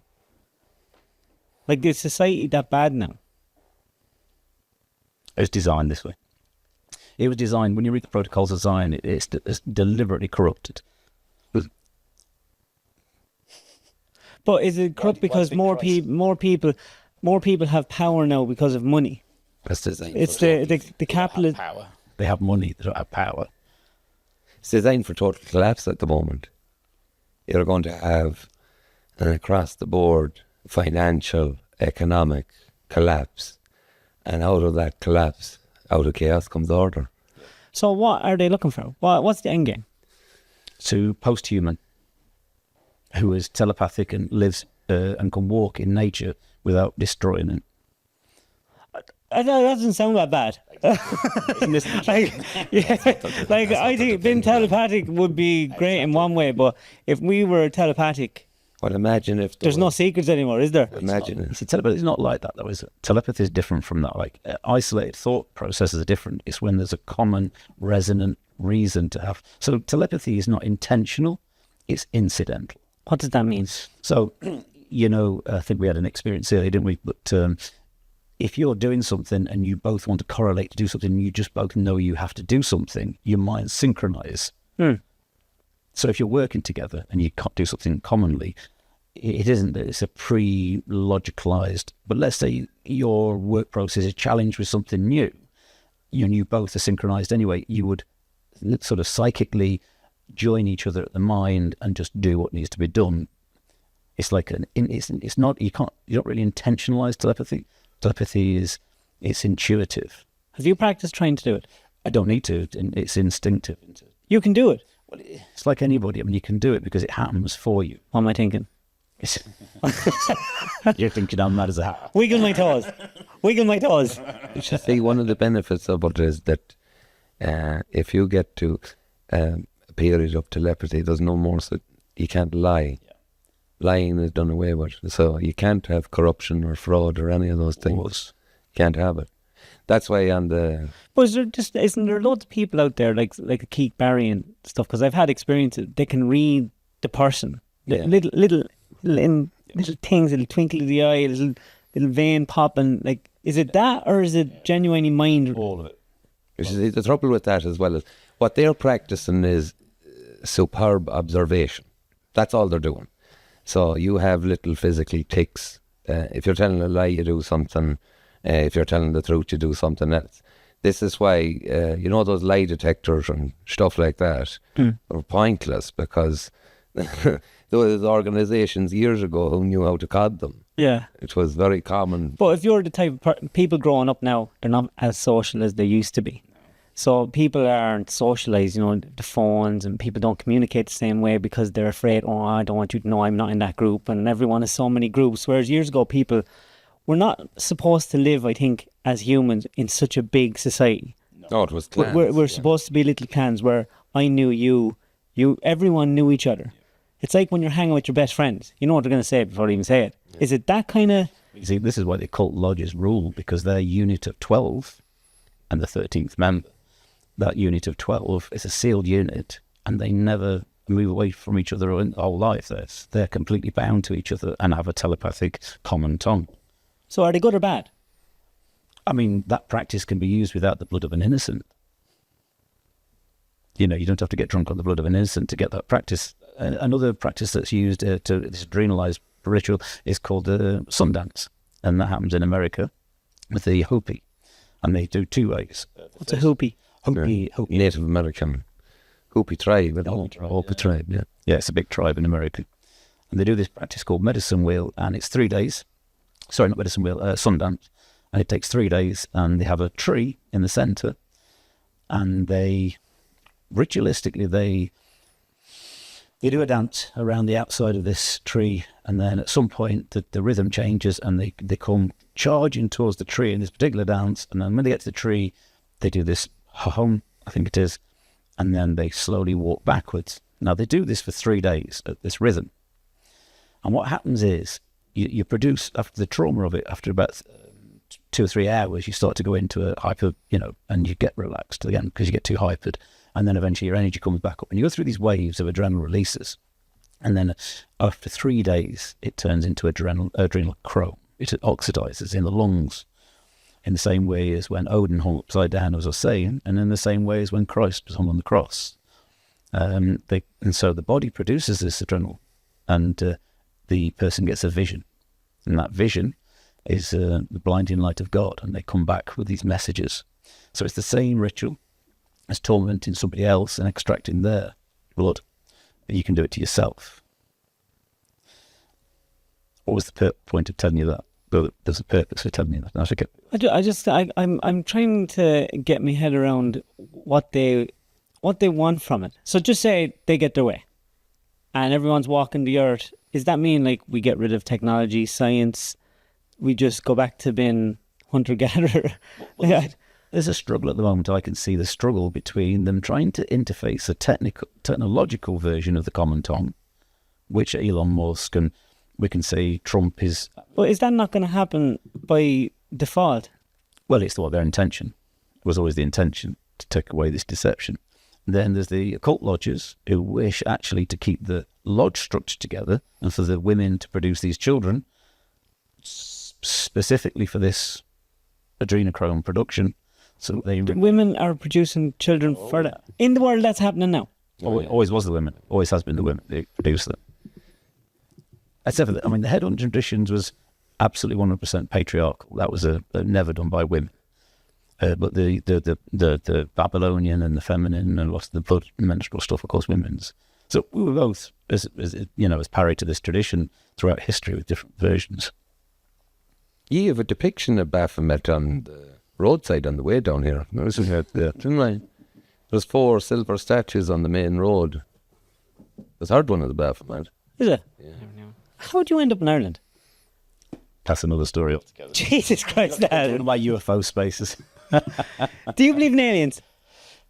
That's a whole... God, this is a big loop. Did you see during the week Disclosure. They've been here for years and years and they live in the ocean? I mean, they have something, don't get me wrong, I believe they're at something, but I'd say it's fairly much a human manifestation. So, all these religions and occults, are they against technology and science, or are they for it? Or is technology and science, in your opinion, you've lived your life like this, is that the greatest danger to society or humanity? No, I don't think so. I think what we're doing right now is we're magnetising. See, up until now we've been feudal. And so so there's 3 stages of telepathy. There's trust, there's fear, like as a defensive tool. And then there's maybe connectedness to let's say the creator or your environment. So there's a trust level of your family, and then there's this extended to what we might call an opposing force. And so as they attune us into this system, that will overlay our natural instincts. We're going to lose our natural intuitive behavior patterns. So what they'll try and do is synchronize into that with this technology. And so most of the churches haven't got a clue of the origins of theology anymore. Well, they probably do, but not for the right reasons. They probably have gone over, I'd say, to the other side.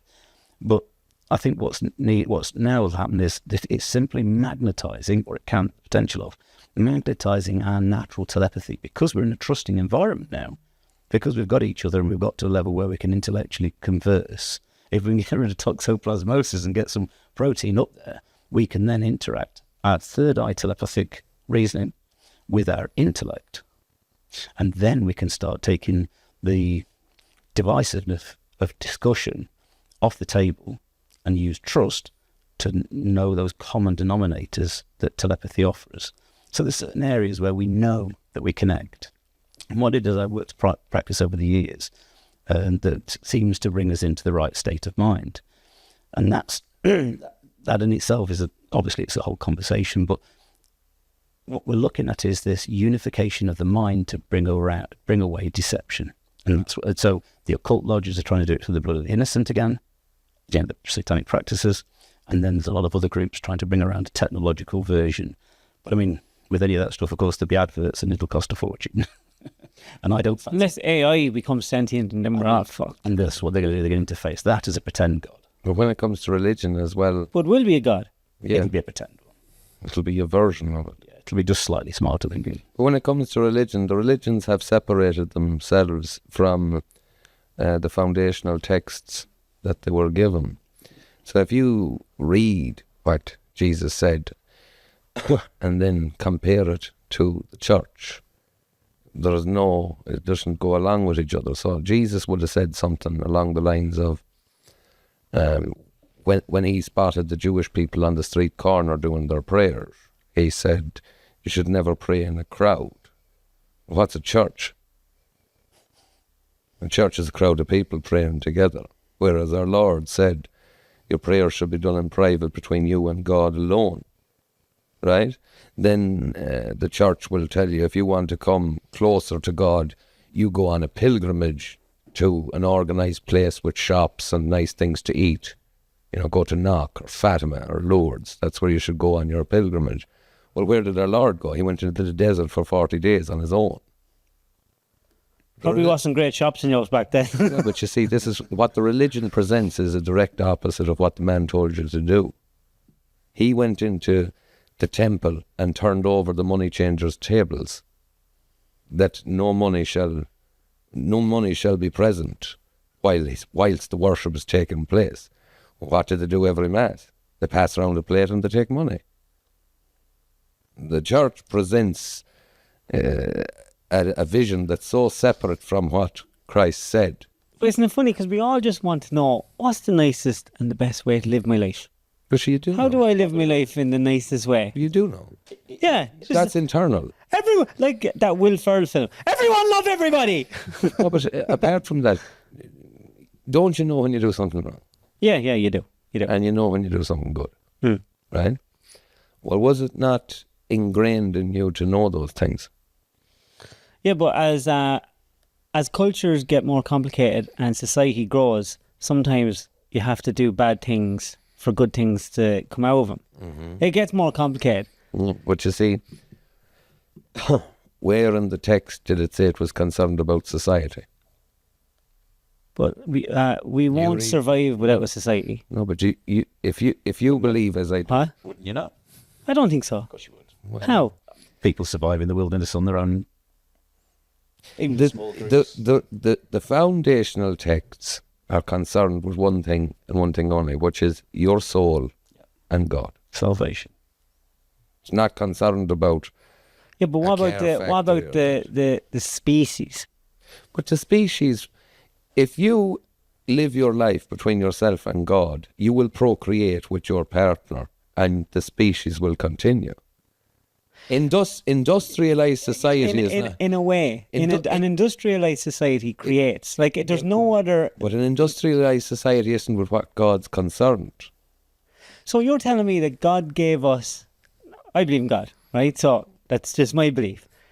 Like he gave us our intellect, our decision-making skills, our ability, which is most important, to dream of stuff that doesn't exist and manifest it into reality. Mm-hmm. That means we can sit here with everything we have and communicate with thousands, and we have the potential to be a species that gets interplanetary, that we could basically live forever. Yes. And if we didn't work together and we didn't specialize and people didn't learn, we couldn't have a camera, we couldn't have a phone. But what are you suggesting? Are you suggesting that people can't do that unless evil is present? No, I'm saying that's the crux of the argument you're making. No, I'm not making an argument. What I'm saying is if we were to all just live in the woods and not do all these things. Nobody's suggesting the woods.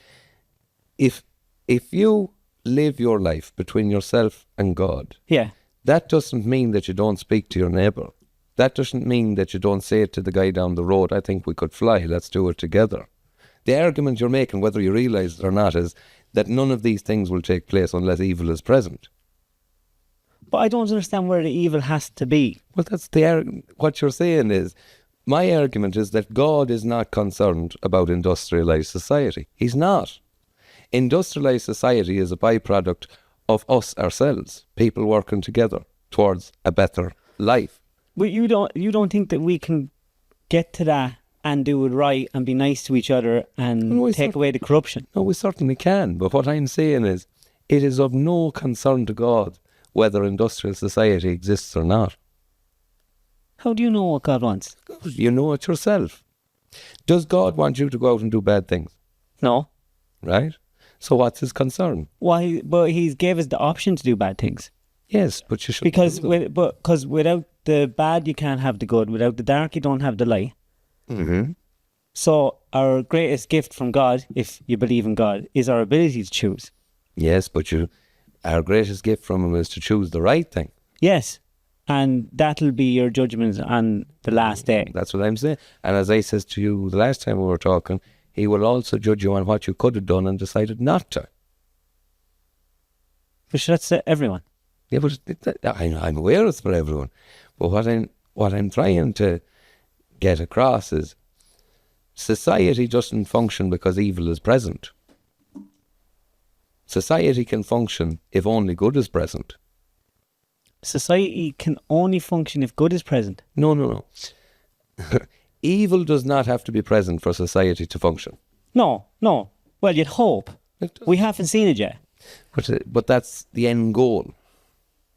Like, has there ever been a time in history where things were perfect? We don't know. Do you believe in ancient civilizations? Oh yeah, very much so. Put this up to your... Who made the pyramids, do you think? Well, those dome heads were dome heads for a reason. That they all those cultures, the higher cultures, had either the wider shaped head, or the elongated skulls, or they made holes in their skulls, which is trepanning, and that was actually as a post from the cannibal traditions, because when they were eating, if you take the theory like applies to like, say that again. Like applies to like. What does that mean? So a couple of phenomena. If you eat a lot of beef, you tend to start to look a little bit like a bull. Exactly. Big hardy bastard. If you eat a lot of pig, you will tend to find people who eat a lot of pig tend to look like pigs. That's brilliant. I know. And the same with chicken. A lot of girls eat chicken and they do tend to. Okay. So and we could argue things like homeopathy, where they take an element and through a succession of succussions and whatever, reduce it down to an impact, to a minuscule, but it still has the potency needed in a reflective manner. So it's a like applies to like. Well, the cannibal traditions are based on that same template. Does that make sense? Yeah. I just find it all fascinating because I think that we're missing a huge part of our history. I think as a human society, we're missing a huge part where we had technology. Yeah. And I think it was a technology that what you're talking about, a connection between humans, But that you- we could do certain things. If you look at the pyramids and the water erosion marks and that, Yeah. on them, that would predate them to the Egyptians. Now, one of the things that is a very large problem at the moment is for scientific groups and archaeologists and things like that to admit that what they have based Yeah, their there's knowledge an on. awful lot of dogma in yeah. Well, if you think of the period when Einstein came about, his theories basically said everything that Isaac Newton has told you is wrong. This is how it actually is. Now there's physicists who are looking at what Einstein had to say and said, oh, by the way, everything that he says is close, but it's not there, right? Yeah. So you take archaeologists now at the moment, and Graham Hancock and Randall Carson, all them, they're coming out and presenting a very good case that there was more advanced societies. But for the archaeological community to admit that means that everything that they have taught and learned. And people don't like being wrong and they don't like letting go. Yeah. But I think that's what's great about modern culture now. These are the things that I love about modern culture now. There's this change happening because there's the likes of you or there's the likes of me, and we can get out and we can talk shy. And maybe it's wrong, maybe it's not, but we can be corrected. You know, and it's easy someone to correct us.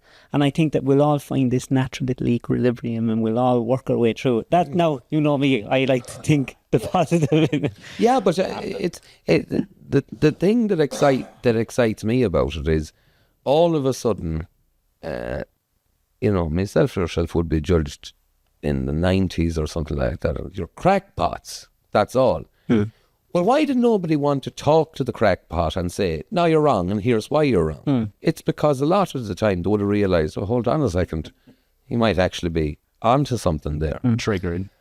Like if you imagine if Gareth had come out the 70s or 80s and said, glyphosate is causing cancer, right?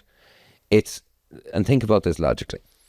It's probably not good to spray a field with a product that kills everything and then plant something that you intend to eat in it. Now, that would have been a fairly logical thought, but you were called a crackpot for believing that. And then go down the road a couple of decades, and all of the evidence points to the fact that it's a carcinogenic and it's caused massive problems all around the world. So we as a society have to come to the conclusion that the last couple of decades of technology and chemicals and stuff like that, we're going to have to be very forgiving. We're going to have to forgive a couple generations for not knowing any better. Yeah, of course. You're going to have a situation where, in my opinion, take something like autism. The rates of autism have gone, it's huge, right? My own little girl has autism, In 30. Yeah, 1 in 30 now. And you get people trotted out who say, oh, no, it's not that there's more of it. It's that we misdiagnosed it. I'm very sorry. I don't think someone in the 70s would have missed that their child wasn't speaking to them. No, definitely not. I don't think they would have missed that the child was in the corner hitting their head off a wall. We're all a bit wacko in the 70s. Yeah, but you see, they wouldn't have missed that. So why not admit the truth and say, yes, there has been a massive increase in it. Maybe we don't know what's causing it, but let's get to the bottom of it. Instead of this nonsense of saying to people, no, you don't see that. That's not happening. Yes, it is happening. There's been some very positive moves. People are living longer now. There's a lot of people in elderly years who are more fit and supple that haven't suffered so much from manual labour for their life and that. But there's problems, and if you just ignore them, they don't go away. But we're crazy apes with loads of power. Yes. Do you know, we're crazy apes with all this technology and we're just trying to find our way. Naked apes. Yeah. Naked apes running around with all this technology, just fucking creating shit and building shit, and we don't know what we're going to do with it. Absolutely. Who's ringing me? Don't worry about it, boys. It's very unprofessional, isn't it? Totally. But it's fierce interesting. Yeah.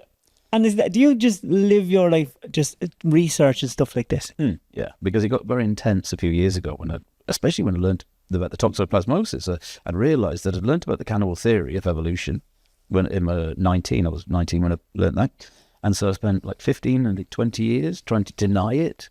But the more I dug into it, the more I found evidence to support it. So I thought, well, okay, so about 15 years ago, I turned around and I said, right, I'm going to look at it from the other perspective. I'm going to try and dig out all the information, gather it all together to prove this theory. And that's what I've been doing for the last 15 years. And once you start, it's like pulling a piece of wool from a jumper. It's all a mythology. What's the most frightening thing that you learned? Or shocking? There's plenty of it. You don't. Give me the top 5 off the top of your head. Well, I mean, the very fact that adrenaline is is a drug. You know, adrenochrome is a drug that they use. Adrenaline from the human body is to receive what they believe to be God's message. That's the reality. And that's shocking. I find that very shocking. But what's super shocking is the idea, if you watch the 2 different types of apes there, they're all chimpanzees. So we've got one called pan-troglodyte. Troglodyte means cave dweller. So you know. And this is why in the Bible the troglodytes were cannibals. And as we can see from the Beely ape there, that something divided those apes. And so this like applies to like theory. If you once we got polar opposing thumbs and 4 fingers, we could get inside of the skull. Up until then, these particular apes were simply pulling other apes to pieces and eating them. So they were traumatizing them, running them through the treetops until eventually they capture them, pull them to pieces, eat them, and get high on the adrenalized flesh. That's the reason they do it, and why other apes of the same species live next to them and don't do it. So there's a fundamental reason why that division came in, and I believe it's toxoplasmosis. And the reason is, Beely ape eat big cats. They hunt, predate, and traumatize big cats. Think about that. They're bigger than us. They're as tall as us, Beely apes are. They're also naked. Arguably, if you think about them eating the flesh of a cat, they're getting infected with toxoplasmosis. If they've no fur, they're getting into the cave structures, so they're getting exposed to toxoplasmosis and bat guano, which is, as I said before, a similar protozoa. So they're getting this infectious rate, making them more and more aggressive. Now, what's the similarity between this theory of headhunting tradition and a cat? Well, how many times have you seen a cat torment another? Yeah, they love it. And then they eat the head. It leaves the body. The birds and mice and stuff like that. The reason. And this is what our ancestors were doing. So, under like applies to like, our brain mass inside the skull was growing slowly over thousands and thousands of years. And this is where we need to you'll understand why I've concentrated on this topic. As the brain was growing, the skull wasn't growing. So there's several parts of the brain. There's all the cerebellum, that's the drug bit, that's the bit that the head hunter. Let me show you a picture. This guy, shame you've got zoom. But here you go. You can see our head hunting brother here. Yeah. So he's got himself his quarry, and he's going home, and he'll open up the skull fresh, and without using any metal object. He'll take out the pineal and pituitary gland from behind the nose, and he'll eat that, and he'll get a drug effect for 3 days. Yeah, and he'll rape, sexually abuse, molest anything that's in his path. It's an aphrodisiac, and it's wild. Now, obviously, in the shamanic circles later on, they focused it into other things. Okay, but this is in the primordial way. But what was happening was, because of this, as the brain was growing, the skull was growing. The skull wasn't growing. Of course, the brain was becoming pressurized inside the skull. And that's why they started drilling.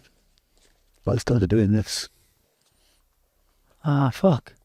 So what we've got there, on the right-hand side, on one of the sides, we've got Eskimos at the top, and we've got the Egyptians and the Africans at the bottom, and then on the other side, we've got Confucius, and we've got 2 skulls there that have holes in them. So this is to release the pressure and to make more room for this growing brain because of these cannibal traditions.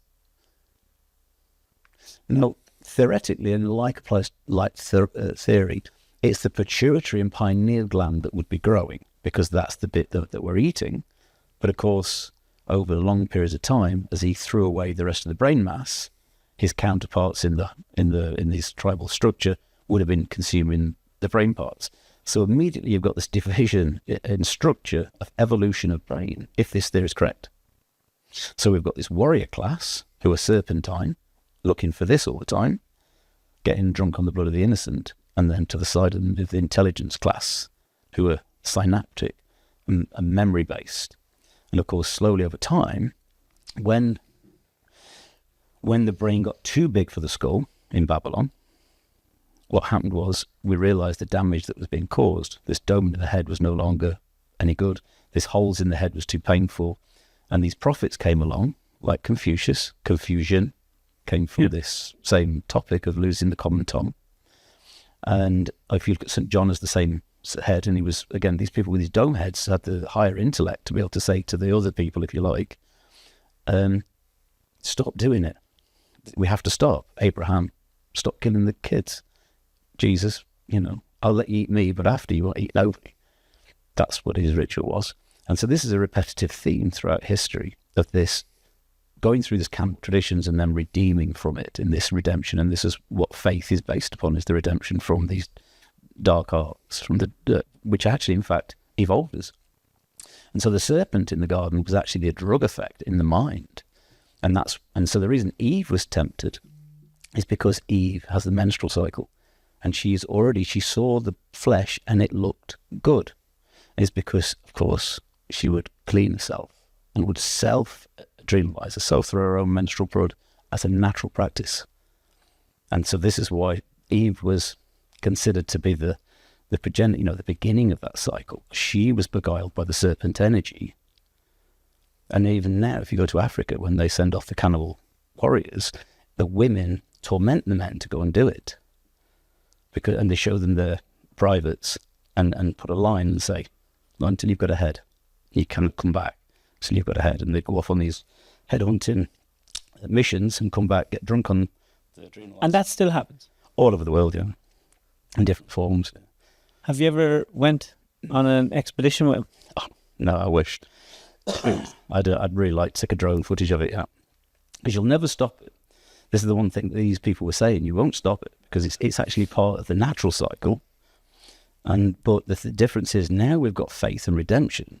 We can at least, with our intellect, we can reason through this. We can take away the morals and dogma phenomena and say, well, what's the Bible really teaching us? And of course, it's a warning against the next apocalypse, the next economic crash, where, as we know from the Holodomor and all the genocides, that they make the situation.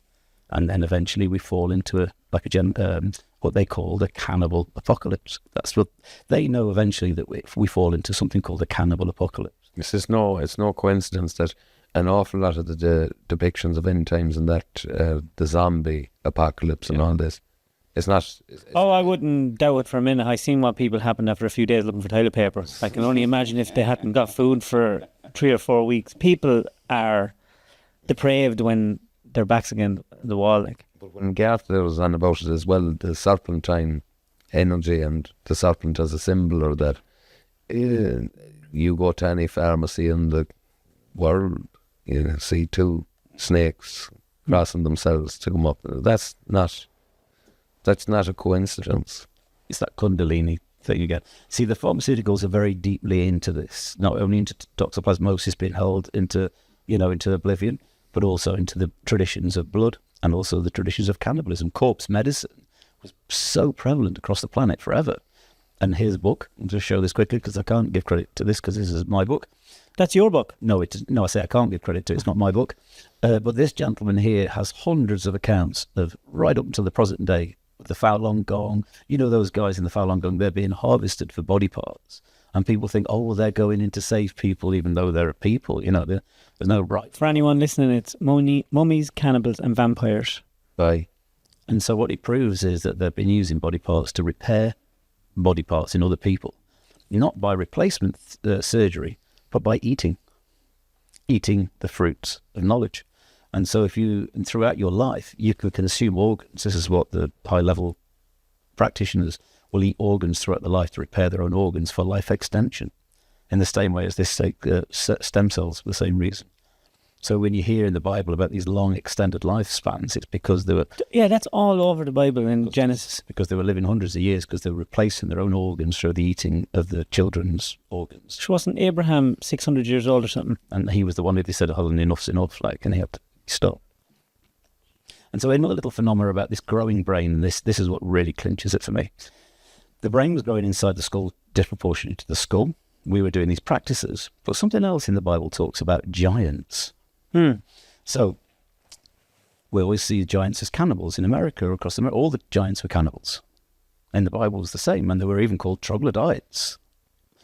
Interestingly, that fusion again. So one of the side effects of an expanding brain inside the skull, this pressure that was caused inside the skull, is called acromegaly. And acromegaly is the illness of giantism. So when somebody suffers with it, it's when the pituitary gland has this pressure on it, and it forces the gland to continue producing growth hormone, so the person continues growing. So if you think incrementally, if you're eating pineal gland, then it's the same. You're got this pressure inside your skull. So all of a sudden, the phenomena around the giants isn't a phenomena; it's a scientific fact, and it's called acromegaly. So we're starting to take this theory and dissect it down a number of ways and start to see a scientific reality. Does it only happen if you're eating your own species? Because there's loads of predators out there that are eating stuff every day, and they're not getting real big. They don't get inside the skull, do they? So you have to eat the gland quick before... To get the brain to grow inside the skull disproportionately, and that puts the pressure on the pineal gland and causing the acromegaly and the loss of a common tongue, and also disturbs the fur, so we lost our fur. Do you think any countries must be doing experiments where they're just pumping people with these hormones? Mm-hmm. Oh, the whole... When you look at everything in the scientific industry, it's all based on these phenomena. And the pharmaceuticals are doing two things. One, making a lot of money, again, off keeping us back from the remedies, but also they're working towards creating a post-human.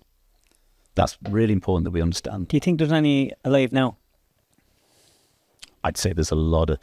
From now, in the last few years, I didn't believe it before. In the last couple of years, I've started to really realise that there's more than one bipedal species on this planet. There's different bipedals. Now I understand. You know, your Sasquatches and your yogis, and then... What about these lizard people? Absolutely. Look, it's a reptilian brain. You think at the very earliest stages of evolution, let's go pre-ape, pre-Billy ape. Let's look at the way he discusses toxoplasmosis. So, because what he says is that arrangement in the cell, it's got this conflict, a sort of a 2-to-1 ratio.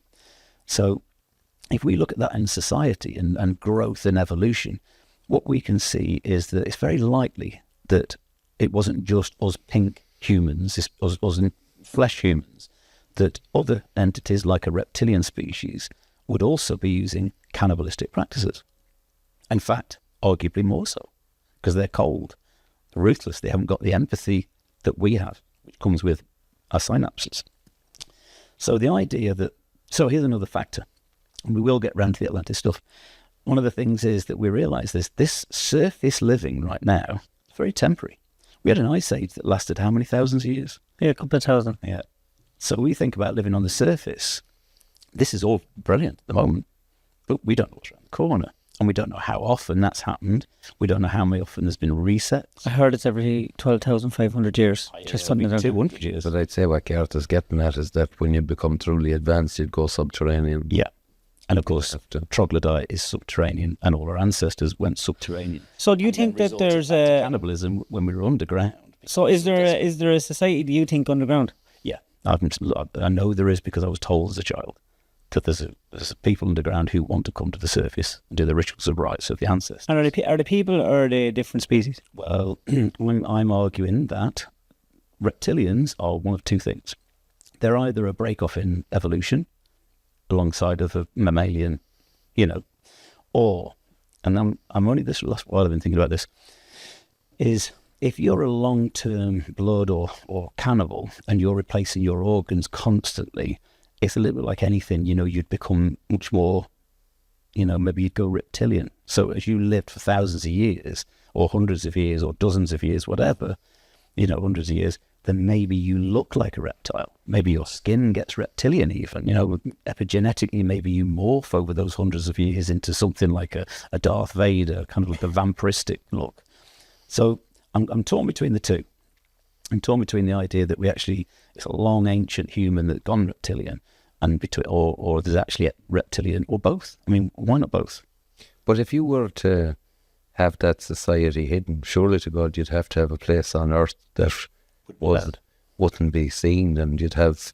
But I mean, how quick are the? Let's look at things like chameleons and. Oh no, I'm agreeing with you. I'm saying there'd have to be a place. Shifting then becomes a reality, doesn't it? There is a spot on Earth, and people will be able to figure it out that you're not allowed to visit. Antarctic. That's it. Yeah. You're not allowed to visit it. Temperature. You're not allowed to. Temperature balanced, doesn't it? There's no reason for heat there. The reptilian species. But underneath the ground, for sure, that's what I'm seeing more and more of, is people's stories and recognitions. And I mean, people see UFOs and all sorts of stuff, but the ones that seem to always really traumatize people is the ones when they say, no, I was in the room with this thing. This was enormous. And those are the ones I've heard hundreds of stories. I was involved with the UFO Society in Ireland years ago. And so Betty Myler, bless her, she gathered loads of papers, loads of people's stories, loads of UFOs and orbs and, greys and blues and dreams and all of this stuff. And all of a sudden, the ones who came in with the reptilian stories are like, they're really freaked. Like, I know a few. And they are petrified.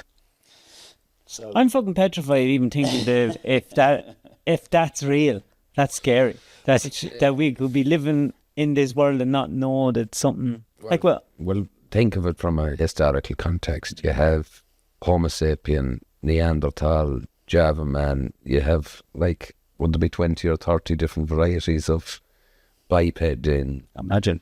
And people don't think like that, It's like a fountain. Like Neanderthal isn't that far back. No. Then you go to Indonesia, Java man. It's an entirely different species. There's 20 or 30 versions of that. Like, one of the remarkable things, anyone can do it. It's really funny. Well, not funny, but there's so many stories about it that you're like, right? During the invasions of Iraq and Afghanistan, the amount of British and American soldiers who had stories of what they seen in the caves, looking for the Taliban and ISIS and this, and the Muslims in the villages would tell them, don't go into the caves. And they thought, yes, because the Taliban is up there. And then walking fucking two lizards shagging in the corner. Or a 9-foot red-haired giant with 2 rows of teeth. Kandahar. One of The giant of Kandahar. That was one of the... Gilgamesh. Yeah. And of course, those guys, what were the angels? The angels and demons. But that's a very common story, and you get to a pitch where you go, why would so many soldiers who are not in the same unit have the exact same stories when they went to the same location to come back? And I hate saying it, but you don't get well paid for doing what me and this man is doing this evening. You just get people who think you're a lunatic and they don't want to deal with you, do you know? So them soldiers, what did they do? They says, when I'm going home, how I'm really going to set my career up?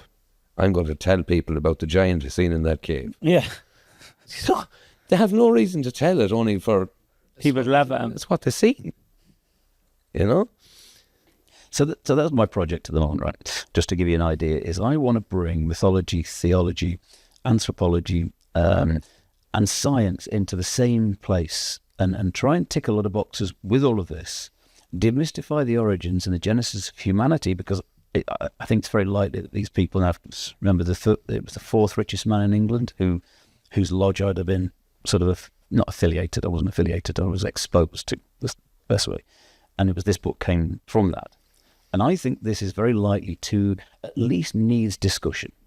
The cannibal theory, headhunting theory around the evolution of humanity has so many now, I think I've produced enough science behind it to put it up into a very, very serious discussion. But the problem is the science community is the last thing they want to discuss, because it just puts the human in such a negative connotation. until you consider one thing. The one thing that humans have thrived over is this reformation, this salvation from the acts of evil.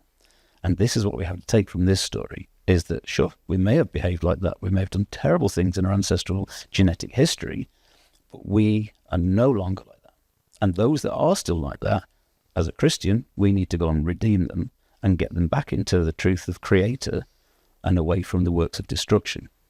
And this is the simple equation that we're working towards as a species, is removing ourselves, because nature doesn't work in paths of destruction. Even small squaffles are only small squaffles. But humans, we create destruction. And so we have to move away from the path of Saturn into the path of Jupiter, which is the creative and expansive principle in the Baphomet. When we look at the Baphomet, and that one is coagulate, but this one is solve. And that means to solve equations, to be illuminated naturally into understanding. So you have two choices in life. You can either be a Jupiter worshipper and live in life, or you can be a Saturn worshipper and live on the path of an eternal death. That's how it is. And that they teach every child this in the Judaic system. You have a lot of complicated strings on your bow, boy. Yeah, we should talk about the Brehon Law. We're talking about strings of the bow. You know about the Brehon Laws, do you? But that's another topic. So, but you talk about this on X on your Spaces. Yes. How often do you do this? I often go into Spaces and co-host, and then because a lot of topics, things like the UFO phenomena. A lot of things people don't know about UFOs and crop circles is a carrot to bring us into inauguration to this telepathic system. They're bringing us in. Mm-hmm. They want us. There's a number of routes they can take. They can either terrify us into believing these aliens are going to be a god or our controllers. There's a lot of technology. With that technology, a lot of sort of control they can have over us with that technology. If they can delude us into believing that these entities are real, coming from space, then we're screwed, aren't we? So what they're doing is at the moment they're creating these blue beam phenomena. Project Blue Beam. Yep. Holographic. That's it. Voice to skull and all this stuff. And what they're doing is they're bringing it into a consciousness so that, like a carrot, we will attune to it naturally. And they see it. Sorry for interrupting you. You see what Trump in the 2016 to 2020 presidents established the Space Force. Huh.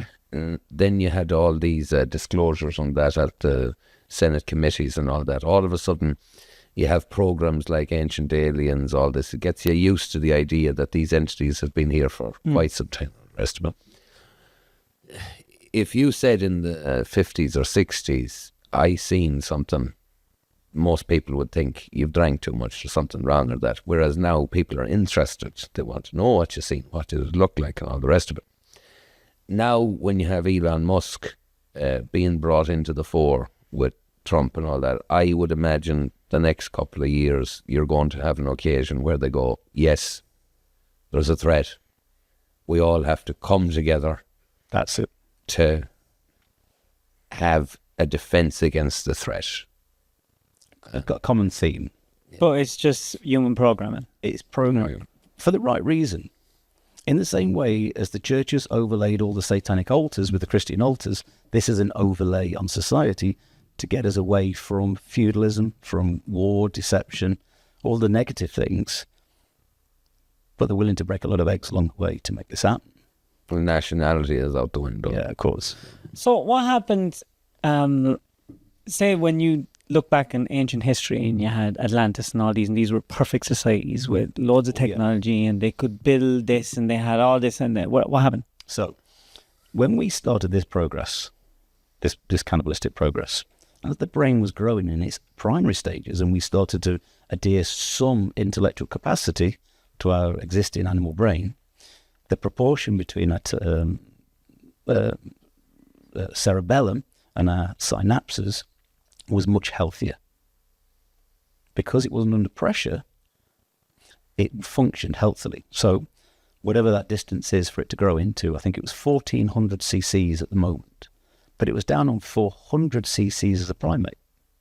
So that's 1,000 cc's of brain mass that's been developed artificially through cannibalism.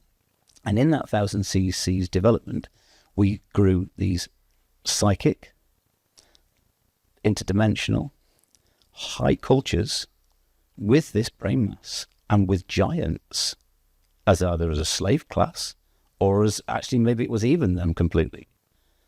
So what we've got is this period, this fruiting period of maybe, he talks about around about 1 million years of evolution when that wasn't interrupted, when the brain mass was proportionate enough for it not to have any damage. And so we were able to perform mystical and magical performances.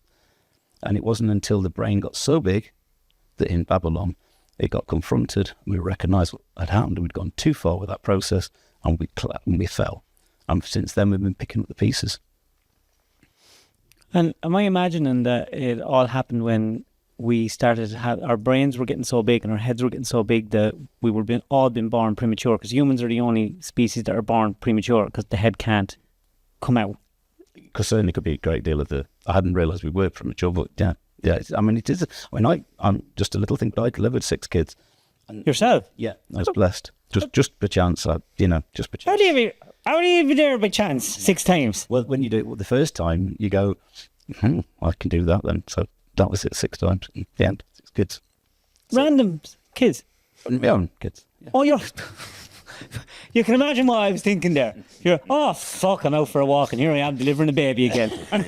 Well, he's like the Pied Piper. So you have 6 kids? Yeah. And you deliver them? Fair play to you. Well, I didn't. I mean, obviously the girl does all the work, but I think, that is a very magical place, birth, I have to say now. Very. Oh, really magical. Yeah. Isn't it? Changes you as a person.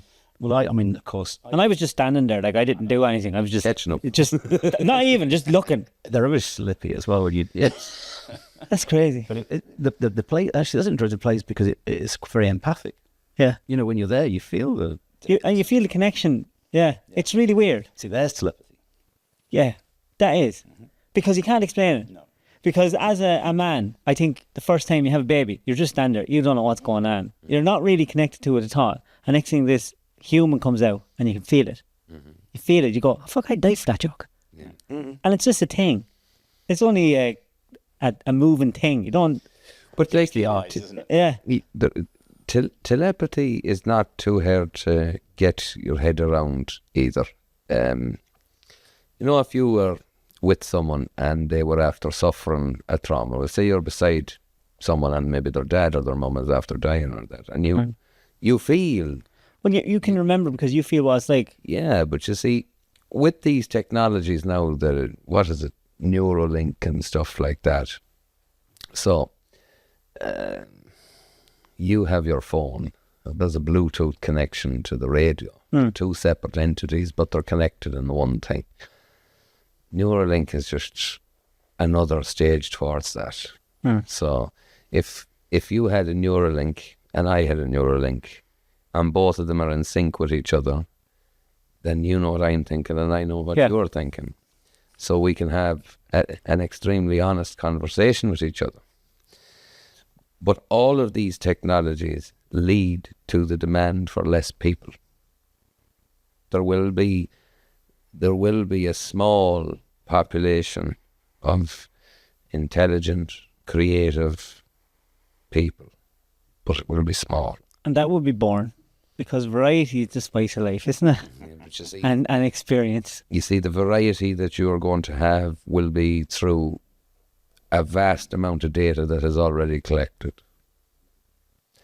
There's enough data currently for anyone to do a full analysis of all human life. But data and emotion and feeling is different. There until you're linked to it. Yeah, but you have to have the life experience. No. When you're linked directly to it, you are now sentient to another essence of life. It's not life as you know it. So, if you have a capacity for your brain to think in terms of observation of data and analytics, all of a sudden you're not human, you're past it, you're post-human. It's accelerationism, it's different. And eventually the idea is that you come into an all-knowing, the universe, the one mind. That's the whole point of it, is to bring us into one mind that's incorruptible, irrefutable. So for you it's the same as it is for me. The only difference is that your current position in this world interprets it relevant to you. But would we not have to delete all our human needs and wants? You know, we have needs. We want to procreate. We want stuff. We want to eat. Whereas if you have, say, an AI, it's just a logical brain. It doesn't have those things where it needs anger, all those. You still have the combination of both, but you see, a thing like anger is a base feeling. It's a feeling that as you increase in age and intelligence and maturity and all that, you have less of it. You know. Or you can have more frustration. Well, yeah, take anger for existence. Well, you bury it, don't you? Your frustrations. Yeah. Well, you see, anger is a funny one because you will meet plenty of older people who can do exceptionally violent things without being moved. Anger has left the emotion building, do you know? Whereas You'd have to be psychotic, though. but what I'm saying, Toxoplasmosis. Yeah. but what I'm saying is all these base emotions, if you're on Neuralink or something like that, they become lessened. You're not going to do away with hunger because it's a necessity for your physical body, or thirst, or things like that. But you will do away with certain emotions. Well, here's the thought experiment for you. Just say you're not hungry anymore. You don't have them urges to procreate. Therefore, you don't have them need for love or... What are you? Why would you lose them in the first place? No, just say we had the technology to just take all our life experience, just not our experience, just our brains, and put it into a machine that all them emotions, all them drives. Well, you're no longer human. Like you wouldn't even think the same way. No. What would you want? It's your necessity. What would your necessity be at that point? And so, how would the brain be functioning? You know, what would it be desired? Yeah, what would be the need? But everything, even a virus, the parasite, everything, all it wants is more of me. No, more of me, more of me, more of me. But you see, this is the crux of an awful lot of philosophy, is that what is the meaning of life without suffering? What is it? That's what I'm saying. And then you have the constant desire to procreate. Well, an awful lot of people would make the argument that by procreating, you're prolonging humanity suffering. So this is where the death cult comes into it, where they look at themselves as a necessity because they end a constant cycle of suffering.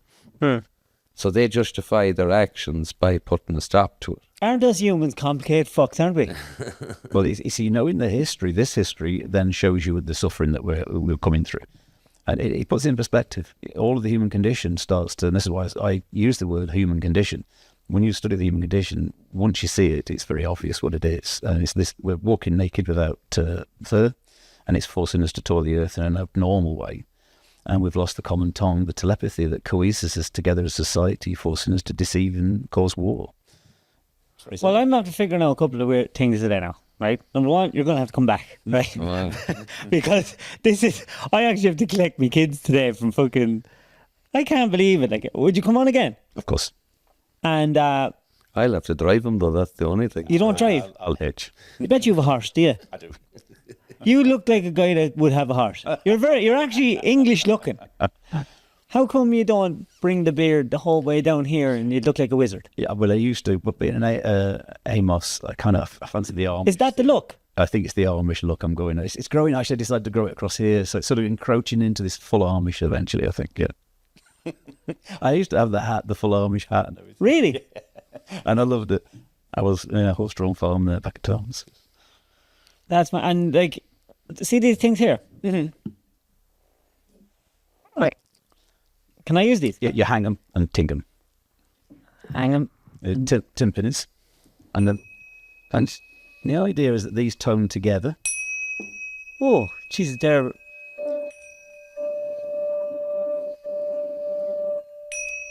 And that's not io. Spiritual factor. Om Tara Tutari Turisiswa. ASMR. Elio. Shanti. Shanti. Shanti.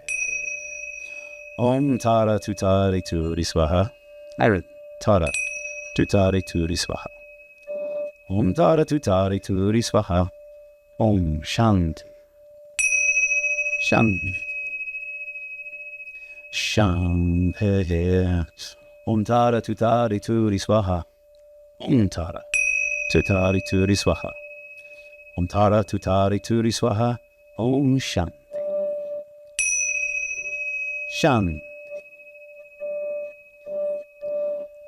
Shanti. This is the best fun I've ever had on a Saturday, ever. What's this thing? So that's a kind of projectile tool. When you're using healing for people, you use it to project to heal people. So, but it's interesting. Yeah, it's a phenomenon. Mantras. So here's a little tale about delivering children. The first child we did in the Jagu was the first one. Did it anyway in a place that's very quiet. There was no electricity, just a candle. Perfect birth. Perfect birth. Beautiful birth. First birth. And then a couple more, and there was different situations. Be scared. No. It's natural. It's the most natural thing in the world next to shitting and eating, it? So, honestly, it is. So, and you'll understand at the end why this is, important. So, the next one was a little bit more taught. There was different people around and different influences, and I noticed the distraction, a lot more pain and shouting and duration. So there was 2 in the middle, and then the last 3 was the opposite again. Went back to 1 candle, no noise, no electricity, dark practically, completely peaceful births. So then I looked at the hospital birth, and I did a study. 1985, they studied that TCP, bright lights and strangers makes the cervix close.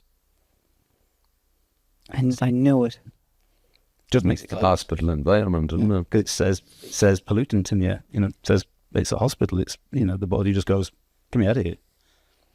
And so when the feminine of our species, the fairer of our species, is at home in a nice quiet place and nestled in a hot tub or a nice warm bed, the babies just come so easy. Just and in fact, the whole of the region turns to like a rubber in a way that it just doesn't happen in the hospital because the body's too tense.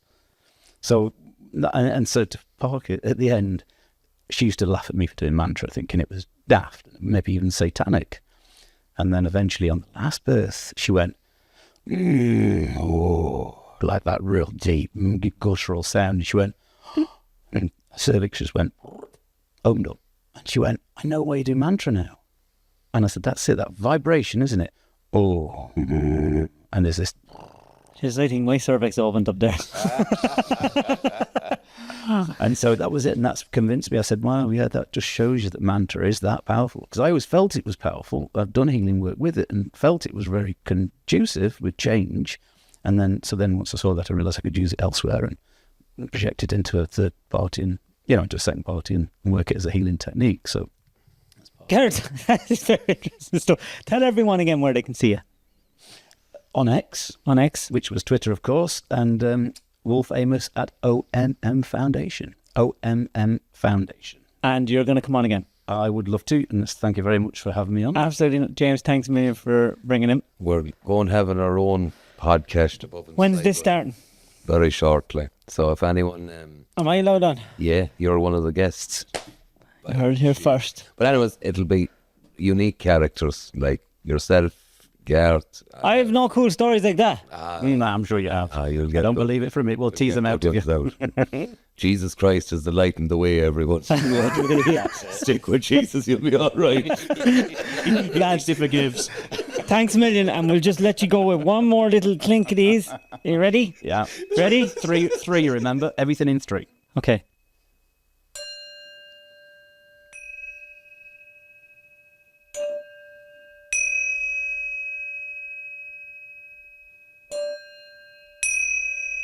There you go. There we go. God bless you.